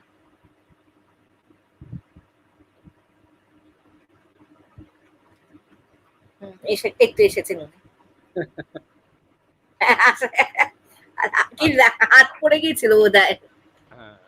না, ওই চার্জটা একটু বন্ধ। আচ্ছা, আমি ডাক্তার বৈজন্তী বাউল ওনার প্রশ্নে একটু যাচ্ছি, ওনার একটু প্রশ্নটা একটু বিশদীর দেখাতে হবে। উনি লিখছেন, is there any male child travelling in our country or female child travelling? Male child also. হ্যাঁ, দেখা। হ্যালো। হ্যাঁ, শোনা যাচ্ছে। হ্যাঁ হ্যাঁ, আমাদের দেশে মেল চাইলেও ট্রাফিক হয়, হচ্ছে এরকম ঘটনায় দেখা যাচ্ছে। প্রধানত মেল চাইল্ড হয় স্লেভারির জন্য, তারপরে হচ্ছে মানে ক্যামেল জকির জন্য মিডল ইস্টে যেগুলো ট্রাফিক হয় মেল চাইল্ড, আমরা তো অনেক ক্ষেত্রে দেখেছি। হ্যাঁ, মেল চাইল্ড ট্রাফিক হতে দেখেছি। তারপরে অনেক সময় মেল চাইল্ড নিয়ে যাওয়া হয়, নিয়ে গিয়ে তাদের অর্গান ট্রান্সপ্লান্টেশন করা হয়, বিভিন্ন অর্গান নিয়ে যায়। তারপর অনেক সময় বেগিং এ ব্যবহার করা হয়। এটা আমাদের মানে সাংঘাতিক ভাবে। তবে মেল চাইল্ড ট্রাফিকিং সংখ্যা পার্সেন্টেজটা কম্পারেটিভলি কম, কিন্তু মেল চাইল্ডও ট্রাফিক হয়, প্রচুর ট্রাফিক হয়। দেখা গেছে অর্গান ট্রান্সপ্লান্টেশনের জন্য, ক্যামেল জকির জন্য, তারপরে বেগিং এর জন্য, তারপরে প্যাডলিং এর জন্য মানে ব্যবহার করা হয়। যে বাচ্চাদের ব্যবহার করা হয় ওই ওষুধপত্র, ড্রাগ, আর্মস, এগুলো ট্রাফিকিং এর ক্ষেত্রে তাদের পেডলার হিসেবে ব্যবহার করা হয়। যার জন্যই আমাদের যে জুভিনাইল জাস্টিস অ্যাক্ট হলো, এই জুভিনাইল জাস্টিস অ্যাক্টে দু ধরনের চাইল্ড করা হলো: child in need of care and protection, child in conflict with law. চাইল্ডদের আসামি বলা হলো না বা অ্যাকিউজড বলা হলো না, চাইল্ডের বলা হলো child in conflict with law. এই শিশুরা হচ্ছে আইনের সাথে যাদের দ্বন্দ্ব, যারা শিশু বিলো 18 ইয়ার্স অফ এজ, তাদের তাহলে কোর্টে পাঠানো হবে। তাদের বলা হচ্ছে চাইল্ড ইন নিড অফ, না, child in conflict with law, আইনের সাথে দ্বন্দ্ব, তাদের পাঠানো হবে জেবিবিতে, জুভিনাইল জাস্টিস বোর্ড। আচ্ছা, পরিষ্কার?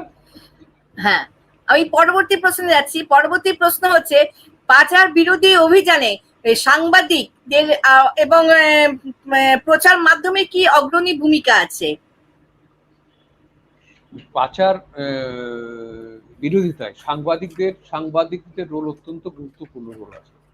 যখন ট্রাফিক হয়, অনেক ক্ষেত্রে দেখা যায় যে যারা ট্রাফিকার বা যারা আসামি এই ক্ষেত্রের সাথে যুক্ত, সেই র্যাকেটের সাথে যুক্ত, তাদের করা এবং তাদের বিষয়কে মিডিয়াতে নিয়ে আসা, এক, আর ভিকটিমের নাম, বাবার নাম, ঠিকানা এগুলোকে না দেয়া।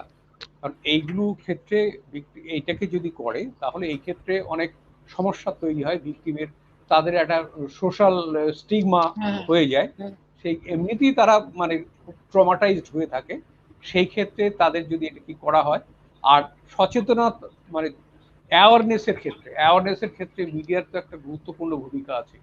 মিডিয়া যদি এই পজিটিভ রোল প্লে করে, ধারাবাহিক রোল প্লে করে, তাহলে এই ক্ষেত্রে মানুষ সচেতন হবে সবার ক্ষেত্রে। কারণ মিডিয়ার তো এখন আবার ইলেকট্রনিক মিডিয়া, তারা এগুলোকে যদি দেখায় মানুষ সচেতন হবে, মানে করবে, এগিয়ে আসবে, এটা বন্ধ করতে এগিয়ে এসে পুলিশ সঠিক ভূমিকা করবে। কেউ যদি ঠিক মতো ভূমিকা পালন না করে, তাদের জন্য মিডিয়া রোল প্লে করতে পারে। মিডিয়ার অত্যন্ত মানে খুব গুরুত্বপূর্ণ ভূমিকা আছে হিউম্যান ট্রাফিকিং বিরোধী আন্দোলনে। আচ্ছা, এবার পুলিশের কি ভূমিকা আছে? পুলিশের তো মানে সাংঘাতিক, পুলিশের তো রোল একেবারে মানে অত্যন্ত গুরুত্বপূর্ণ রোল আছে পুলিশের। আমি একটু বলছি, একটুখানি। এটা হচ্ছে যে জিনিসটা দরকার, সেটা পুলিশের capacity building of the police দরকার। পুলিশের আরো বেশি জানা দরকার, আরো সচেতন হওয়া দরকার, আরো আইনটা জানা দরকার। সেটা জুডিশিয়াল অফিসারের ইনভেস্টিগেশন ঠিক মতো যথাযথ মানে ইনভেস্টিগেশন করা, এবং এই একটা অপরাধ, যে অপরাধের এফআইআরটা মানে সোর্স পয়েন্টে যেখান থেকে রিক্রুট হচ্ছে, সেই পয়েন্ট থেকে ডেস্টিনেশন পয়েন্টে যে জায়গা থেকে রেস্কিউ হচ্ছে, সেখানেও এফআইআর করা যায়। গোটা পিরিয়ডটা, গোটা পথটাতে এই তদন্ত করার জন্য যথাযথ। আর এইটা যদি কোনো রকম ইনফরমেশন আছে কোনো লেভেল থেকে, পুলিশ সুমোটো এফআইআর করতে পারে। পার্টনারশিপ বিল্ড আপ করতে হবে এনজিওর সাথে পুলিশের।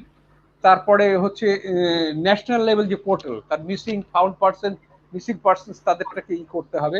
সিবিআই এর সাথে, তাদের সিবিআই এর হচ্ছে গ্লোবালি এর ইম্পর্টেন্ট রোল আছে, সেটাকে প্লে করতে হবে। সিবিআই এর সাথে নিজেদের টাই আপ করতে হবে, টাই আপ করে পুলিশের রোল করতে।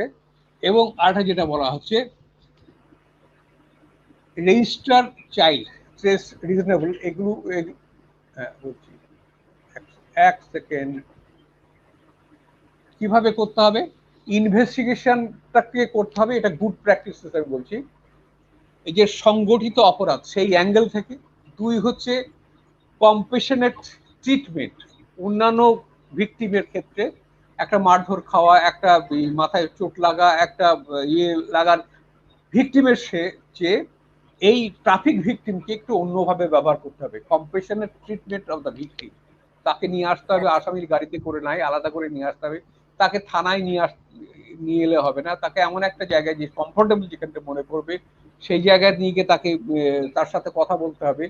তারপরে হচ্ছে ট্রাফিকার্স আর নট ভিকটিম আর বুক, ভিকটিমদের যেন মানে ট্রাফিকার ঠিক ঠিক মতো, যারা ভিকটিম নয় এবং ট্রাফিকার তাদের ঠিক ঠিক মতো বুক করতে হবে আসামির কাঠ গড়ায়। Victims from other countries ensure not routinely booked under Foreigners Act and facilities of their return. আমি এই জায়গাটাকে বলার আগে এটা দেখাচ্ছি, গুড প্র্যাকটিসেস আছে, এটা দেখা স্লাইডে। হ্যাঁ, গুড প্র্যাকটিসেস, একটু স্লাইডটা দেখি। Good practices,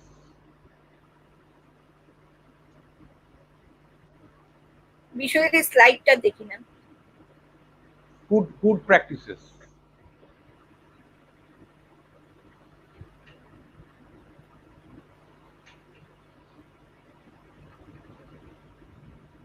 Next.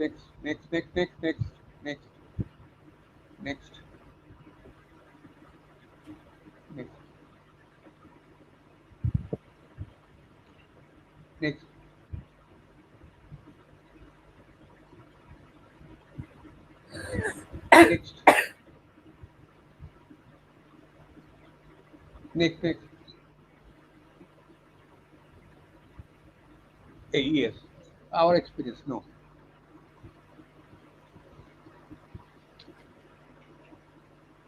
Back.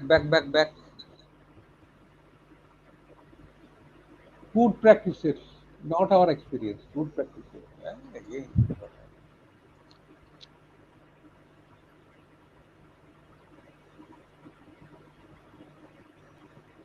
এই তো গুড প্র্যাকটিসেস। হ্যাঁ, পাওয়া গেছে। এই যে গুড প্র্যাকটিসেস, এটা হচ্ছে টোটাল পুলিশের রেসপন্সিবিলিটি। সেটা হচ্ছে investigation from the organised crime, এটা যে অর্গানাইজড ক্রাইম সেই করতে হবে, কম্পেনসেশনের ট্রিটমেন্ট যেটা দিতে হবে ভিকটিমের, আমি বলেছি ট্রাফিকারদের এবং নন ভিকটিম যাদের তাদের বুক করতে হবে, ভিকটিমের বিভিন্ন কান্ট্রি থেকে তাদের এনশিওর করতে হবে, রুটিনলি নয়, কখনো সকলে গিয়ে দেখা। এবং অনেক ক্ষেত্রে দেখা যায় পুলিশ ঠিক মতো করে না, ভিকটিমদের আসামি হিসেবে ট্রিট করে তাদের ফরেন মানে 14 ফরেনার্স অ্যাক্টের আসামি করে দেয়, 14 ফরেনার্স অ্যাক্টের আসামি করে দেয়, which is not good, which is very bad. সেই জন্য এটাকে খুব সচেতন থাকতে হবে, দেখতে হবে কোনো ভিকটিম যাতে ফরেনার্স অ্যাক্টে 14 ফরেনার্স অ্যাক্টে আসামি না হয়, চেষ্টা করতে হবে ভিকটিমদের ভিকটিম হিসেবেই ট্রিট করা এবং তাদের রিপ্যাট্রিয়েট করা, তাদের দেশে ফেরত নেওয়া, তার যা প্রসিডিওর আছে, তার যা পদ্ধতি আছে, সেই পদ্ধতিটা মেনে তাকে রিপ্যাট্রিয়েট করার চেষ্টা করতে হবে। নেক্সট। আচ্ছা, আমার পরবর্তী প্রশ্ন হচ্ছে এই নারী ও শিশু পাচারে এটা চলে যাবে, আরো আছে। Next good practices, next page. হ্যাঁ, সেখানে গেছে Biswajit. Collect documentary technical evidence, documentary evidence এখানে খুব গুরুত্বপূর্ণ, কারণ যে মেয়েটাকে রেস্কিউ করা যেখানে ছিল সেখানকার তার যা ডকুমেন্টস আছে, যে তার যা টাকা পয়সা, জামা কাপড়, এবং তাকে সেখানকার জিনিসপত্র সেট করতে হবে। Closure of the premises use for prostitution, যে জায়গাটাকে প্রস্টিটিউশন ক্লোজার করার জন্য যদি ইনফরমেশন দেয়, কোর্ট ডিক্লেয়ার করতে পারে, সেই ক্লোজারটা করতে পারে সেই প্রস্টিটিউশনকে, এবং তার যে ইনকাম করেছে সেই মেয়েটাকে ইয়েকে করতে হবে, তাকে সেই প্রসিডটাকে সিজ করতে হবে। প্রিভিয়াস ক্রিমিনাল রেকর্ড যদি ট্রাফিকারের থাকে সেগুলো করতে হবে, রেকর্ড করতে হবে। ভিকটিমকে মিডিয়ার মানে এটা পরিষ্কার জুভেনাইল জাস্টিস অ্যাক্টে বলা আছে যে 21 যে অ্যাক্টে, যে কোনোভাবেই ভিকটিমকে এক্সপোজ করা যাবে না, সেটাও পুলিশকে দেখতে হবে। তারপরে কম্পেনসেশন যেটা হয়ে যায়, টার্ম শেষ হয় 357 এর সিআরপিসিতে বলা আছে, সেখানে তার কম্পেনসেশনটা যাতে পায় সে ভিকটিম, সেটাও দেখতে হবে। হ্যাঁ, নেক্সট। আচ্ছা, পরবর্তী প্রশ্ন, নারী ও শিশু পাচারে কি শাস্তি হওয়া উচিত? নারী শিশু পাচারে তো বিভিন্ন প্রভিশনসটা আছে। নারী শিশু পাচারে যদি দোষ প্রমাণ হয় আমাদের দেশের আইন অনুযায়ী 7 বছর পর্যন্ত পানিশমেন্ট হতে পারে। নতুন ইয়ে অনুযায়ী আমি যাচ্ছি, এক্স্যাক্টলি পেনাল প্রভিশন যেটা আছে আমি বলে দিচ্ছি।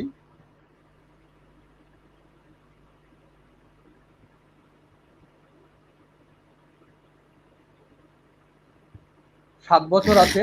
এবং এটাকে আটকাতে গেলে যে জিনিসটা আমি অনেকগুলো বিষয় এখনো বলা হয়নি, আমি বলবো, সেটা হচ্ছে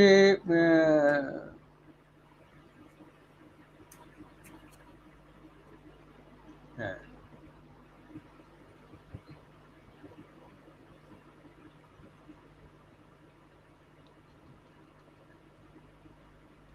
এটা হচ্ছে আমাদের এইটাকে যে পেনাল প্রভিশনটা আছে, সেই পেনাল প্রভিশনটা আমাদের দেশে যদি 370A তে কেস রেজিস্টার হয়, তাহলে তার পেনাল প্রভিশনটা আছে, আমি এটা বলে দিচ্ছি।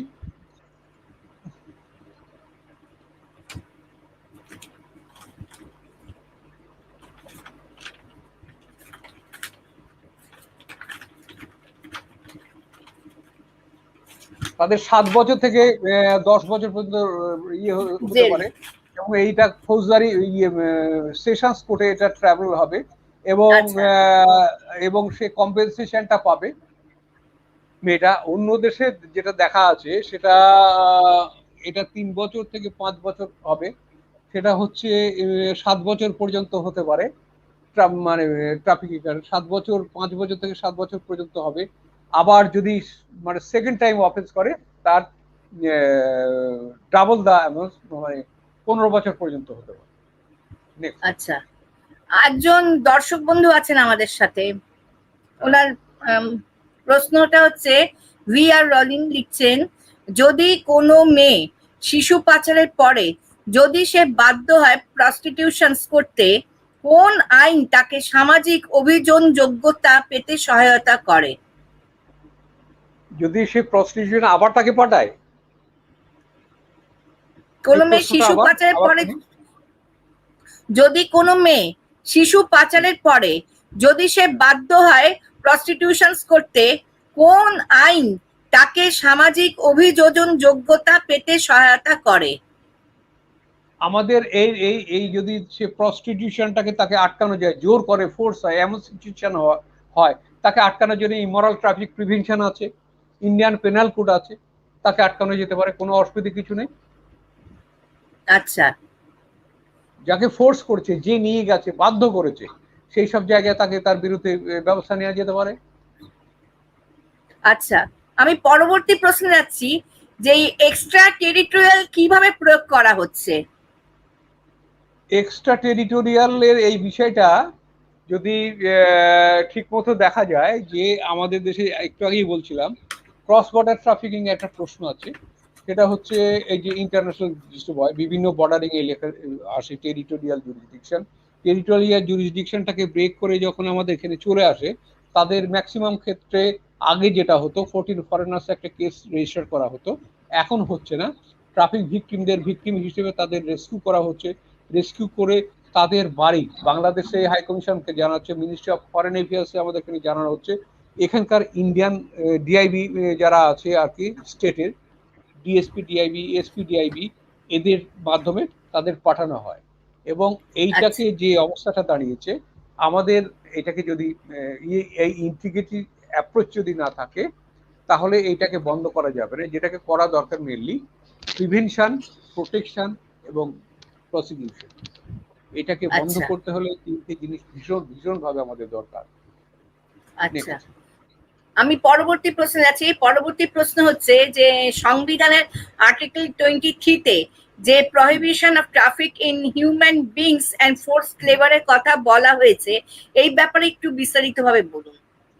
এই ব্যাপারে আমাদের যেটা আছে, আমাদের কনস্টিটিউশনে তো এটা বলাই আছে, কনস্টিটিউশনে বেশ কতগুলো প্রভিশন আছে যে প্রভিশনে হিউম্যান ট্রাফিকিং হচ্ছে ইলিগাল, সেগুলোতে আমরা ব্যবস্থা এর আন্ডারে যে আন্ডার কনস্টিটিউশনে আমাদের যেসব আইনি ব্যবস্থা আছে সেই আইনি ব্যবস্থাগুলোতে আমরা তো নিতেই পারি, আইনি ব্যবস্থাগুলো তাদের সাথে আমরা ইয়ে করতে পারি, ব্যবস্থা করতে পারি। আমাদের কনস্টিটিউশনাল প্রভিশনসটা আমাদের বেশি, আমাদের আইনগুলোকে আরো বেশি শক্তিশালী করছে। সংবিধান আমাদের এই আইনটাকে তৈরি করতে, অন্যান্য আইনগুলো তৈরি করতে অনেক বেশি সাহায্য করছে, শক্তিশালী করেছে।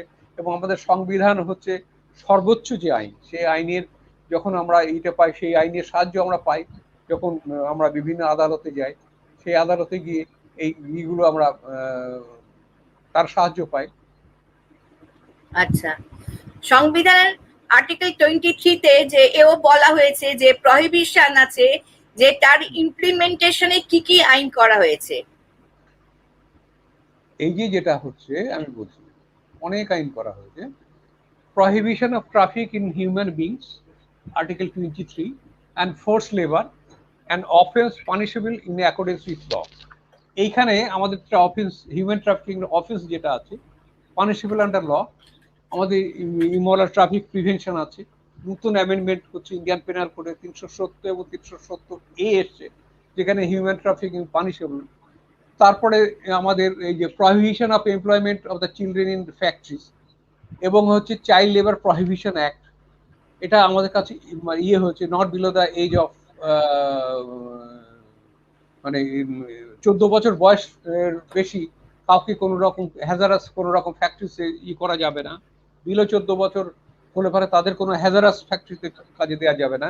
স্টেটকে তৈরি করতে বলেছে বিভিন্ন পলিসি, বলেছে article 39 of the constitution, state policy to be directed towards ensuring tender age of children is not abused or childhood is protected against exploitation। আমাদের স্টেটকে বলেছে যে এই এদের চাইল্ডহুড যাতে প্রোটেক্টেড থাকে, তাদের অ্যাবিউজ না করা হয়, তারা ঠিক মতো প্রোটেকশন পায়, তার জন্য যে আইন করা, যার জন্য আমাদের ইন্ডিয়ান এই আর্টিকেল 39 অনুযায়ী বিভিন্ন স্টেট গভর্নমেন্ট হিউম্যান ট্রাফিকিং যারা ভিকটিম হচ্ছে, যারা চাইল্ড অ্যাবিউজ হচ্ছে, তাদের প্রোটেকশনের জন্য আইন যেমন এনেছে, রুলসও বিভিন্ন ফ্রেম করেছে আন্ডার জুভেনাইল জাস্টিস অ্যাক্টের আন্ডারে। রুলস যেমন সেন্ট্রাল রুলস আছে, স্টেটেরও একটা রুলস আছে, স্টেটও রুলস ফ্রেম করেছে। আচ্ছা, 1998 সালে ভারত সরকার পাচার রোধ করার কি কি পদক্ষেপ নিয়েছে, যে সেই ব্যাপারে যদি একটু বিস্তারিতভাবে জানবো, এবং তা কতদূর ফলপ্রসূ হয়েছে? পাচার 1900 সালে 1998 সালে ভারত সরকার পাচার রোধ করার কি কি পদক্ষেপ নিয়েছে সেই ব্যাপারে একটু বিস্তারিতভাবে আলোচনা করুন, এবং তা কতদূর ফলপ্রসূ হয়েছে। 1998 সালে ভারত সরকার এটাকে পদক্ষেপ করার জন্য বেশ কিছু প্রজেক্ট নিয়েছে, প্রজেক্ট নিয়েছে। সেই প্রজেক্টগুলোকে যদি মানে প্রপোজালগুলোকে স্টেটের সাথে মানে কনসালটেশন উইথ স্টেট বিভিন্ন আইনের অ্যামেন্ডমেন্ট করেছে, সেই অ্যামেন্ডগুলো প্রযুক্ত হচ্ছে, সেই অ্যামেন্ড অনুযায়ী কেস রেজিস্টার্ড হচ্ছে, এবং ভিকটিমদের তাকে কম্পেনসেট করার জন্যে তাদের ব্যবস্থা করা হচ্ছে, তাদের লাইভলিহুডের জন্যে, তাদের এমপ্লয়মেন্টের জন্যে এই সমস্তগুলো ব্যবস্থা করা হচ্ছে। তারা বিভিন্ন হোমে যাতে সঠিকভাবে থাকতে পারে তার জন্য গভর্নমেন্ট যেসব প্রজেক্ট নিচ্ছে, যেসব প্রপোজালগুলো আছে, রুলস ফ্রেম করছে, সেগুলো ইমপ্লিমেন্ট হচ্ছে। সেই কথা যদি বলা হয় যে 100% এমপ্লয়মেন্ট হয়নি, 100% সাকসেস হয়নি, বেশ খানিকটা সাকসেস হয়েছে। তবে এই লাস্ট কিছু মানে বেশ কিছু বছর ধরে, লাস্ট কয়েক বছর মানে 8-10 বছর সিচুয়েশন ইজ ভেরি গ্রেভ। তাদের দিকে সেইভাবে নজর দেওয়া, বোঝা, রুট ফ্রেম করা, সেগুলো ফলো হচ্ছে কিনা তাদের মনিটরিং করা, সেটা হচ্ছে না। আচ্ছা, এই যৌন বৃত্তি ও পাচারের মধ্যে কি পার্থক্য? যৌন বৃত্তি আর পাচারের মধ্যে পার্থক্য তো ডেফিনেটলি আছে, আমি সেটা আপনাদের বলছি, একটুখানি এক্স্যাক্টলি বলে দিচ্ছি। পাচার মানেই হচ্ছে যৌন বৃত্তি নয়। আচ্ছা, পাচার মানে কিন্তু যৌন বৃত্তি না। পাচার মানেই হচ্ছে মেয়েদের যেমন কমার্শিয়াল সেক্সুয়াল এক্সপ্লয়টেশনে তাদের এই মানে যৌন বৃত্তিতে করা হয়। পাচার শব্দটি বুঝতে হলে যৌন বৃত্তিটাকে একটু আলাদা করে রাখতে হবে। আমাদের ইটপাতে বলা হচ্ছে যৌনবৃত্তিটা একটা লাভজনক ব্যবসা এবং এই ব্যবসাটা বহু প্রাচীন, বিভিন্ন জায়গা থেকে নেওয়া হচ্ছে। ইটপাতে এটা বলা হচ্ছে, যদিও এই প্রক্রিয়াটা exploitation, no doubt of exploitation, এবং এইখানে যদি সে ফোর্স করে আসে, তাকে যদি কেউ কমপ্লেন করে নিয়ে আসে, তাহলে এই প্রস্টিটিউশনে তাদের হচ্ছে এটা অফেন্স। যার জন্য পাচার মানেই নয়, প্রস্টিটিউশন না। আচ্ছা, পরবর্তী প্রশ্ন, এই যৌন বৃত্তি বা অন্য কোনো প্রকারের যৌন শোষণ বা নিপীড়নের জন্য আমদানি বা স্থানান্তরের কি শাস্তি?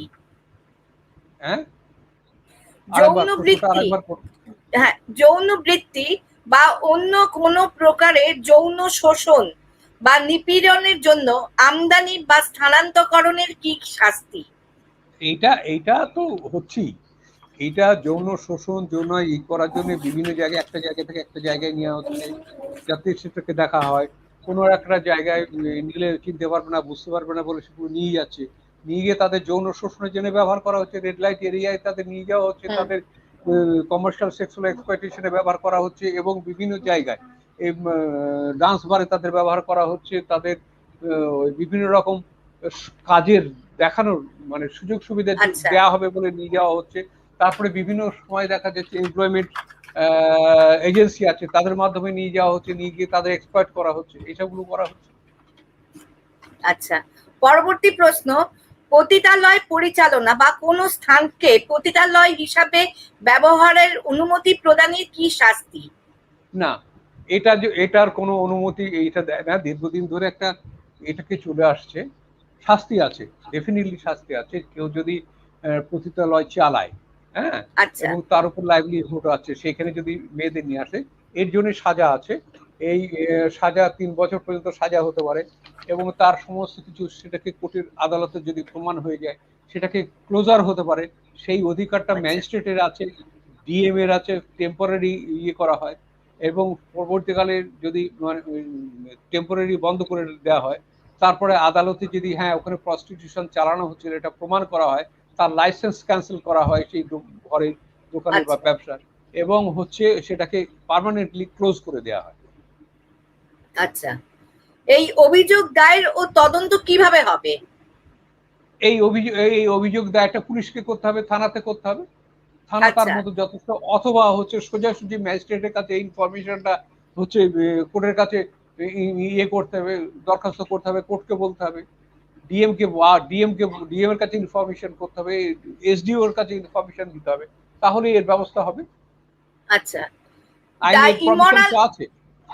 আচ্ছা, আমার পরবর্তী প্রশ্ন, the immoral trafficking prevention act 1956 4 নম্বর ধারাতে বলা আছে যে 18 বছর হয়ে গেছে যদি কোনো যৌনকর্মীর সাথে বসবাস করে, তাহলে ধারণা হবে যে সেই যৌনকর্মীর ইনকামে চলছে। এই ব্যাপারে যদি আপনি কিছু আলোকপাত করুন। হ্যাঁ, এটাকে হচ্ছে যদি দেখা যায়, বলা আছে যে সেইখানে একজন আছে যেটা হচ্ছে যৌনকর্মী, ওখানে যৌন কাজকর্ম করছে, ওখানে প্রস্টিটিউশন করছে, সেরকম ক্ষেত্রে তার যে ইনকাম, সেই ইনকাম থেকে যদি কেউ সেখানে তার লাইভলিহুড চলছে, সেই ক্ষেত্রে তার যে থাকবে, মানে অনেক ক্ষেত্রে যেমন কাস্টমারদেরও এই ব্যাপারে তাদের সাজার ব্যবস্থা আছে, এবং ওখানে যে তার লাইভলিহুডটাকে মেনটেন করবে তার বিরুদ্ধেও সাজার ব্যবস্থা আছে। আচ্ছা, আমরা বিভিন্ন সময় দেখছি যে কোনো ব্যক্তিকে যৌনকর্মীর ঘরে পাওয়া গেছে এবং তাকেও যৌনকর্মীকে অভিযুক্ত করা হচ্ছে, এটা কি আইনত বৈধ? যৌনকর্মীকে অভিযুক্ত করা হচ্ছে না, যে যৌনকর্মী কোনো ব্যক্তিকে যদি যৌনকর্মীর ঘরে পাওয়া যায় এবং তাকেও তার যৌনকর্মীকে অভিযুক্ত করা হচ্ছে, এটা কি আইনত বৈধ? না, আইনত অবৈধ। আচ্ছা, পরবর্তী প্রশ্নে যাচ্ছি। দ্য ইমরাল ট্রাফিকিং প্রিভেনশন অ্যাক্টের 20 নম্বর ধারায় বলা আছে যে একজন ম্যাজিস্ট্রেট একজন যৌনকর্মীকে আদেশ দিতে পারে নির্দিষ্ট এলাকায় না যেতে। এর ব্যাপারে কিছু বলুন। হ্যাঁ, কি ব্যাপার? একজন 20 নম্বর ধারায় বলা হয়েছে যে একজন ম্যাজিস্ট্রেট একজন যৌনকর্মীকে আদেশ দিতে পারে যে নির্দিষ্ট এলাকায় না যেতে। এই ব্যাপারে যদি কিছু বলেন। হ্যাঁ পারে, অবশ্যই পারে। আচ্ছা অবশ্যই পারে। আচ্ছা, পরবর্তী প্রশ্ন, দ্য ইমরাল ট্রাফিকিং প্রিভেনশন অ্যাক্টের সাথে পাচার ক্ষেত্রে আইপিসি বা ইন্ডিয়ান পেনাল কোড বা ভারতীয় দণ্ডবিধি 366 এ এবং 371 ধারাগুলি কি ব্যাপারে করা হয়? তাছাড়াও কি ইন্ডিয়ান পেনাল কোডের হ্যাঁ এইগুলো সাধারণত মানে ইমরাল ট্রাফিক অ্যাক্টে যে 3 থেকে 8-9 পর্যন্ত যে ধারা আছে 3, 4, 5, 6, 7, 8 নম্বর, যেহেতু সেই ধারাগুলো মানে ইমরাল ট্রাফিক প্রিভেনশন অ্যাক্টে সেই পানিশমেন্ট গুলো খুব একটা সেকশন ছাড়া যে ক্ষেত্রে ওখানে ট্রাফিক ভিকটিম যদি মাইনর হয় বা ওখানে ব্রোথেলে যদি মাইনর কোনো বাচ্চা থাকে সে যদি রিকভার, সেই ক্ষেত্রটা ছাড়া বাকি সমস্ত প্রভিশনস গুলো ম্যাজিস্ট্রেট ট্রাভেল।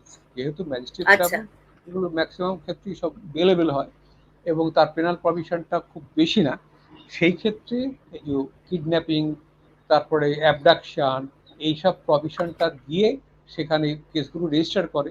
তাহলে ওই সেকশনগুলো হচ্ছে যেহেতু আমাদের সেশনস ট্রাভেল যে হায়ার কোর্ট দ্বারা বিচার্য এবং পেনাল প্রভিশনটাও অনেক বেশি, সেই ক্ষেত্রে তারা এই প্রভিশনগুলো দেওয়া থাকে। কিন্তু এখন আর দেওয়ার দরকার হবে না, যেহেতু 2013 সালে ওই ক্রিমিনাল ল অ্যামেন্ডমেন্ট অ্যাক্ট হওয়ায় ইন্ডিয়ান পেনাল কোডের 370 এবং 370 এ ধারা যুক্ত হয়েছে। যুক্ত হওয়ার জন্য এবং স্পেসিফিক ট্রাফিকিং এর জন্য এই দুটো সেকশন যুক্ত হচ্ছে। এখন ইমরাল ট্রাফিক অ্যাক্টের যে প্রভিশন আছে তার সাথে ইন্ডিয়ান পেনাল কোডের 370 এবং 370 এ ধারা যুক্ত করা যাবে। আচ্ছা, তাছাড়াও কি ইন্ডিয়ান পেনাল কোডের কোনো কি ধারা আছে যেটা ইমরাল ট্রাফিকিং অ্যাক্টে ব্যবহার করা হয়, যেটা কি 370 নম্বর ধারা হবে কি? 370 এ। আচ্ছা আচ্ছা, 10 নম্বর ধারায় ডিটেনশন ইন কানেক্টিভ কনস্টিটিউশনের ব্যাপারে কিছু জানতে চাই। কোনটায়? এটারই 10 নম্বর ধারায় ডিটেনশন ইন কানেক্টিভ কনস্টিটিউশন ব্যাপারে কিছু জানবো। ডিটেনশন ইন কানেক্টিভ কনস্টিটিউশন কোন সেকশন? 10 নম্বর সেকশন। ইট পা 10 নম্বর ইমরাল ট্রাফিক প্রিভেনশন অ্যাক্ট 10 নম্বর। হ্যাঁ 10 নম্বরের কি জানতে চাইছেন? Detention in connective constitution. Detention in connective constitution. Connective constitution এইটা আমি একটু প্রশ্নটা মানে আমি ঠিক বুঝতে পারছি না, কোন সেকশন? 10 নম্বর 10 আর্টিকেল 10। ও আর্টিকেল 10 অফ দ্য কনস্টিটিউশন, তাই তো? হ্যাঁ, আর্টিকেল 10 অফ দ্য কনস্টিটিউশন, সেখানে কি বলা আছে বলুন? Detention in connective constitution. Detention in connective constitution, এই প্রশ্নটা নিয়ে আমি খুব ক্লিয়ার না আমার কাছে, এই প্রশ্নটা আমি বুঝতে পারছি না।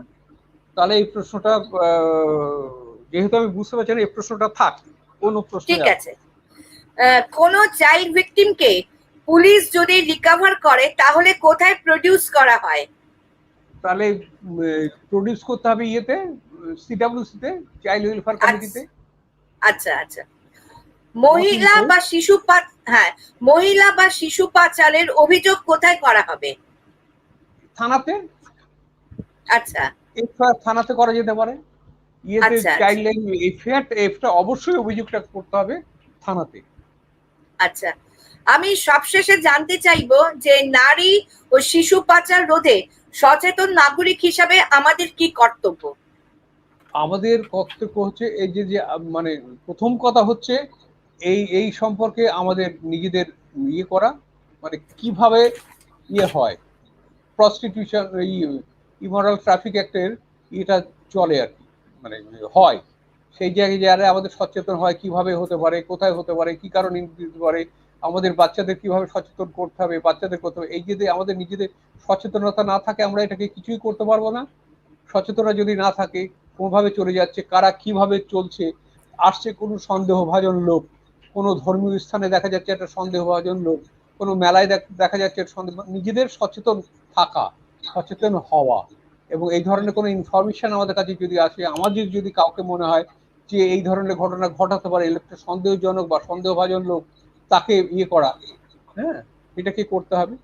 এই ব্যাপারে আর একটা যেটা আমার বলা, আমি যাচ্ছি এইটাকে এটা করতে হলে যে জিনিসটা হচ্ছে, পুলিশ এর ইচ্ছাটা সাংঘাতিক ব্যাপার। পুলিশের ইচ্ছা, পলিটিক্যাল উইল ভীষণ দরকার। পলিটিক্যাল উইল যদি না থাকে তাহলে হবে না। এবং এই ধরনের একটা গুরুত্বপূর্ণ এরকম একটা অপরাধ, এই অপরাধটা প্লাস হচ্ছে এই ধরনের ভিকটিমকে নিয়ে এসে তার কম্পেনসেশনের প্রশ্ন, তার রিহ্যাবিলিটেশনের প্রশ্ন, তার রিপ্যাট্রিশনের প্রশ্নটা থাকে, সেই জায়গায় গুরুত্বপূর্ণ দিয়ে যদি না থাকে এবং পাবলিক উইল যদি না থাকে, পাবলিক যদি না থাকে, এইটাকে বন্ধ করা বা এই করা খুব কঠিন কাজ। এবং সেই জন্যে এটাকে লাস্ট আমি একটা কথা বলবো, এটা বলা যে arrest one trafficker, save 100 optionless girl or women. আচ্ছা, Let us protect child rights and understand rescue is her right. Rescue করা তার অধিকার। চেক ট্রান্সপোর্টার ট্রাফিকিং, এই যে ট্রান্সপোর্টার বাংলাদেশ থেকে হচ্ছে, এটাকে চেক করতে হবে। কারণ ট্রাফিকার যেভাবেই হোক তাদের আসামি হিসেবে ব্যবহার করা ঠিক যতভাবে বলে, যে সচেতনতার কথা হয় শিক্ষকটা ব্যবহার তো ঠিক মতো হয় না। আর এটা সবাই মিলে পিপুলের, মানুষের যে বলা অ্যাপিল, আমার অ্যাপিল সবার কাছে, সিভিল সোসাইটির কাছে, আপনাদের কাছে, যে আমি লাস্ট এটাকে বলি আমার প্রেজেন্টেশনে, if you are not part of the solution, এটাকে সলিউশন করার যদি পার্ট না হয়, সেই পার্টে যদি তুমি অংশগ্রহণ না করো, then you are part of the problem, don't be the part of the problem. আচ্ছা, if you are not part of the solution, then you are the part of the problem. My appeal, don't be part of the problem, be part of the solution. এইটা একটা কঠিন কাজ, কঠিন জিনিস। আর কবিতাটা, আমি তো কবি নই, কবিতা নেই, তুমি বেশি করে বলেছিল, অন্যটা কঠিন, এ বড় কঠিন কাজ, কোনো কঠিন জিনিস, এ তুফান ভারী, দিতে হবে পারি, দিতে হবে তরি পার, সবার সাহায্য। Thank you. আরো দুটো প্রশ্ন আছে, ডাক্তার বৈজন্তী বাউর উনি লিখেছেন, ওনার দুটো প্রশ্ন আছে ডাক্তার বৈজন্তী বাউর। হ্যাঁ হ্যাঁ, if there is death in related to trafficking, what is the provisions of punishment? if আরেকবার দেখি, if there is death in related to trafficking, what is the provisions of punishment? in case of death, হ্যাঁ, there is death, মৃত্যু হচ্ছে এর এগেইনস্টে 376 302 highest penal provision. In case of trafficking victim, if trafficking কেসে যদি death হয়, মৃত্যু হয়, তার এগেইনস্টে রেপ অ্যান্ড মার্ডার কেসের এফআইআর হবে, murder case will be registered against that trafficker, that person, that accused. আচ্ছা, আরেকজন আছেন দর্শক বন্ধু, 376 and আচ্ছা, কথা আটকে গেল, কথা আটকে গেল, তাজদার কথা আটকে গেছে।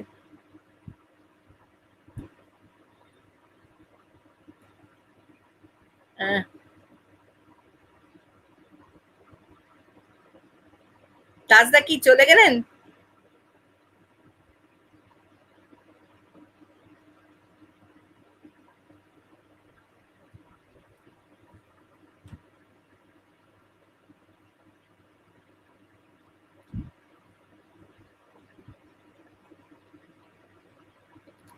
তাজদা ডিসকানেক্ট হয়ে গেলেন নাকি?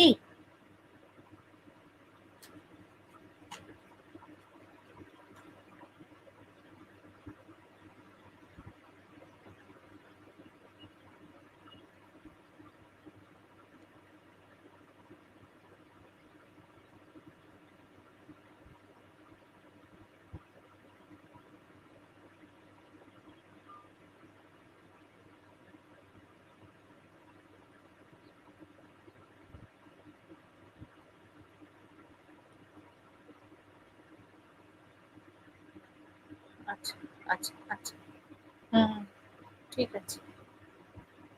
উনি আসছেন, যোগাযোগ করা হয়েছে, ডিসকানেক্ট হয়ে গেছেন উনি, উনি আসছেন লাইনে।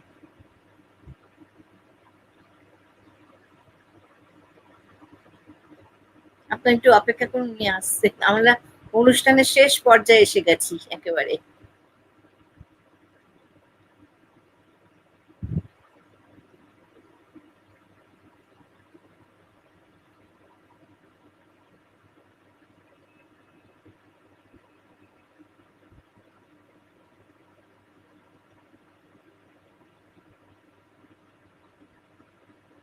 একেবারে শেষ পর্যায়ে, অন্তিম পর্যায়ে চলে এসেছি, ডিসকানেক্ট হয়ে গেলেন। উনি আসছেন, আপনার একটু অপেক্ষা করুন। হ্যাঁ, এসে গেছেন।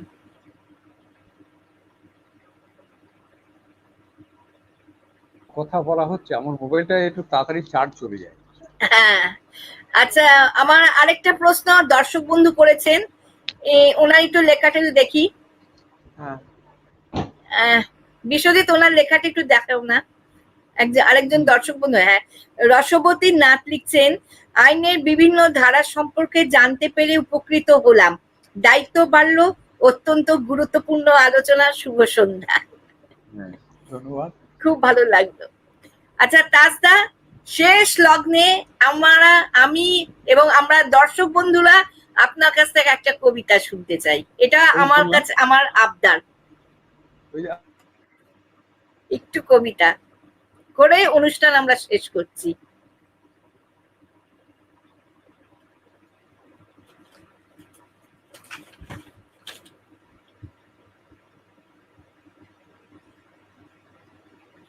মনে হয় কি আবার মোবাইলে বোধহয় ওনার চার্জ ফুরিয়ে গেল।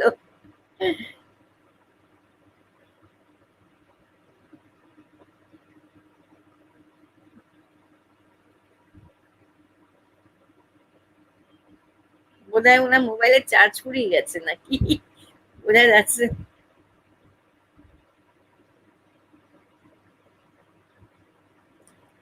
কি বিশ্বজিৎ, কি অপেক্ষা করব?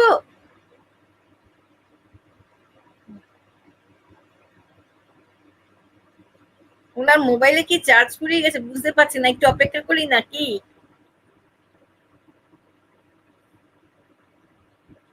We are rolling লিখছেন, thank you very much Taj sir, Rajashree ma'am and উত্তরসূরি, ধন্যবাদ আপনাদের, আপনারা আমাদের সাথে থেকেছেন অনুষ্ঠানে, খুব ভালো লাগলো।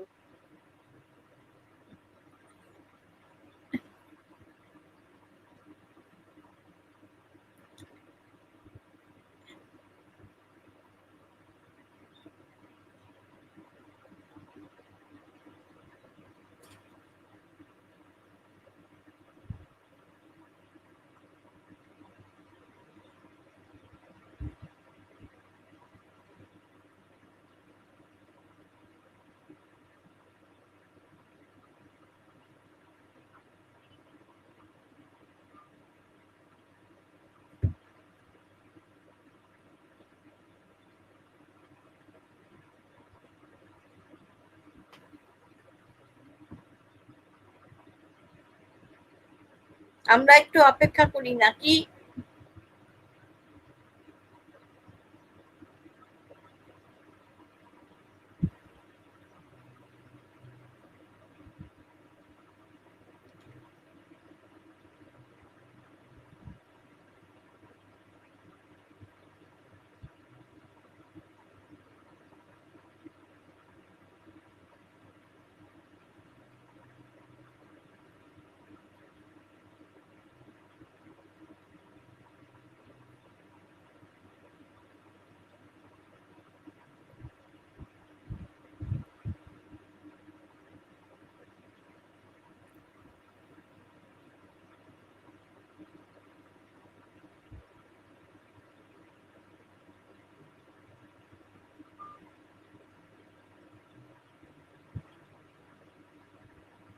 বিশ্বজিৎ, একবার কি ওনার সাথে যোগাযোগ করতে পারবে?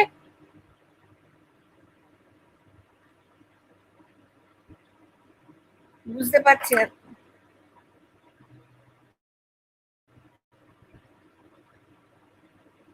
না তাহলে কি অনুষ্ঠান শেষ করে দেব?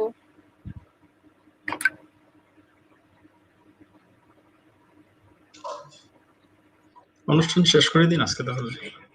হ্যাঁ, তাহলে আমরা অনুষ্ঠান শেষ করছি।